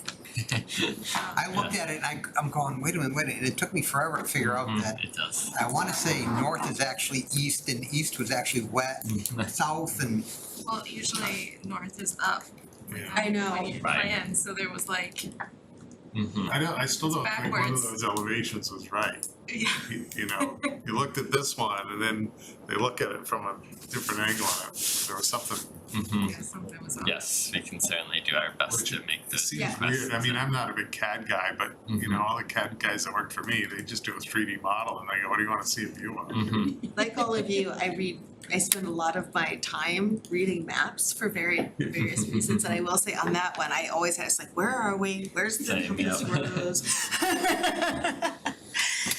Yes, we It took some spatial skills.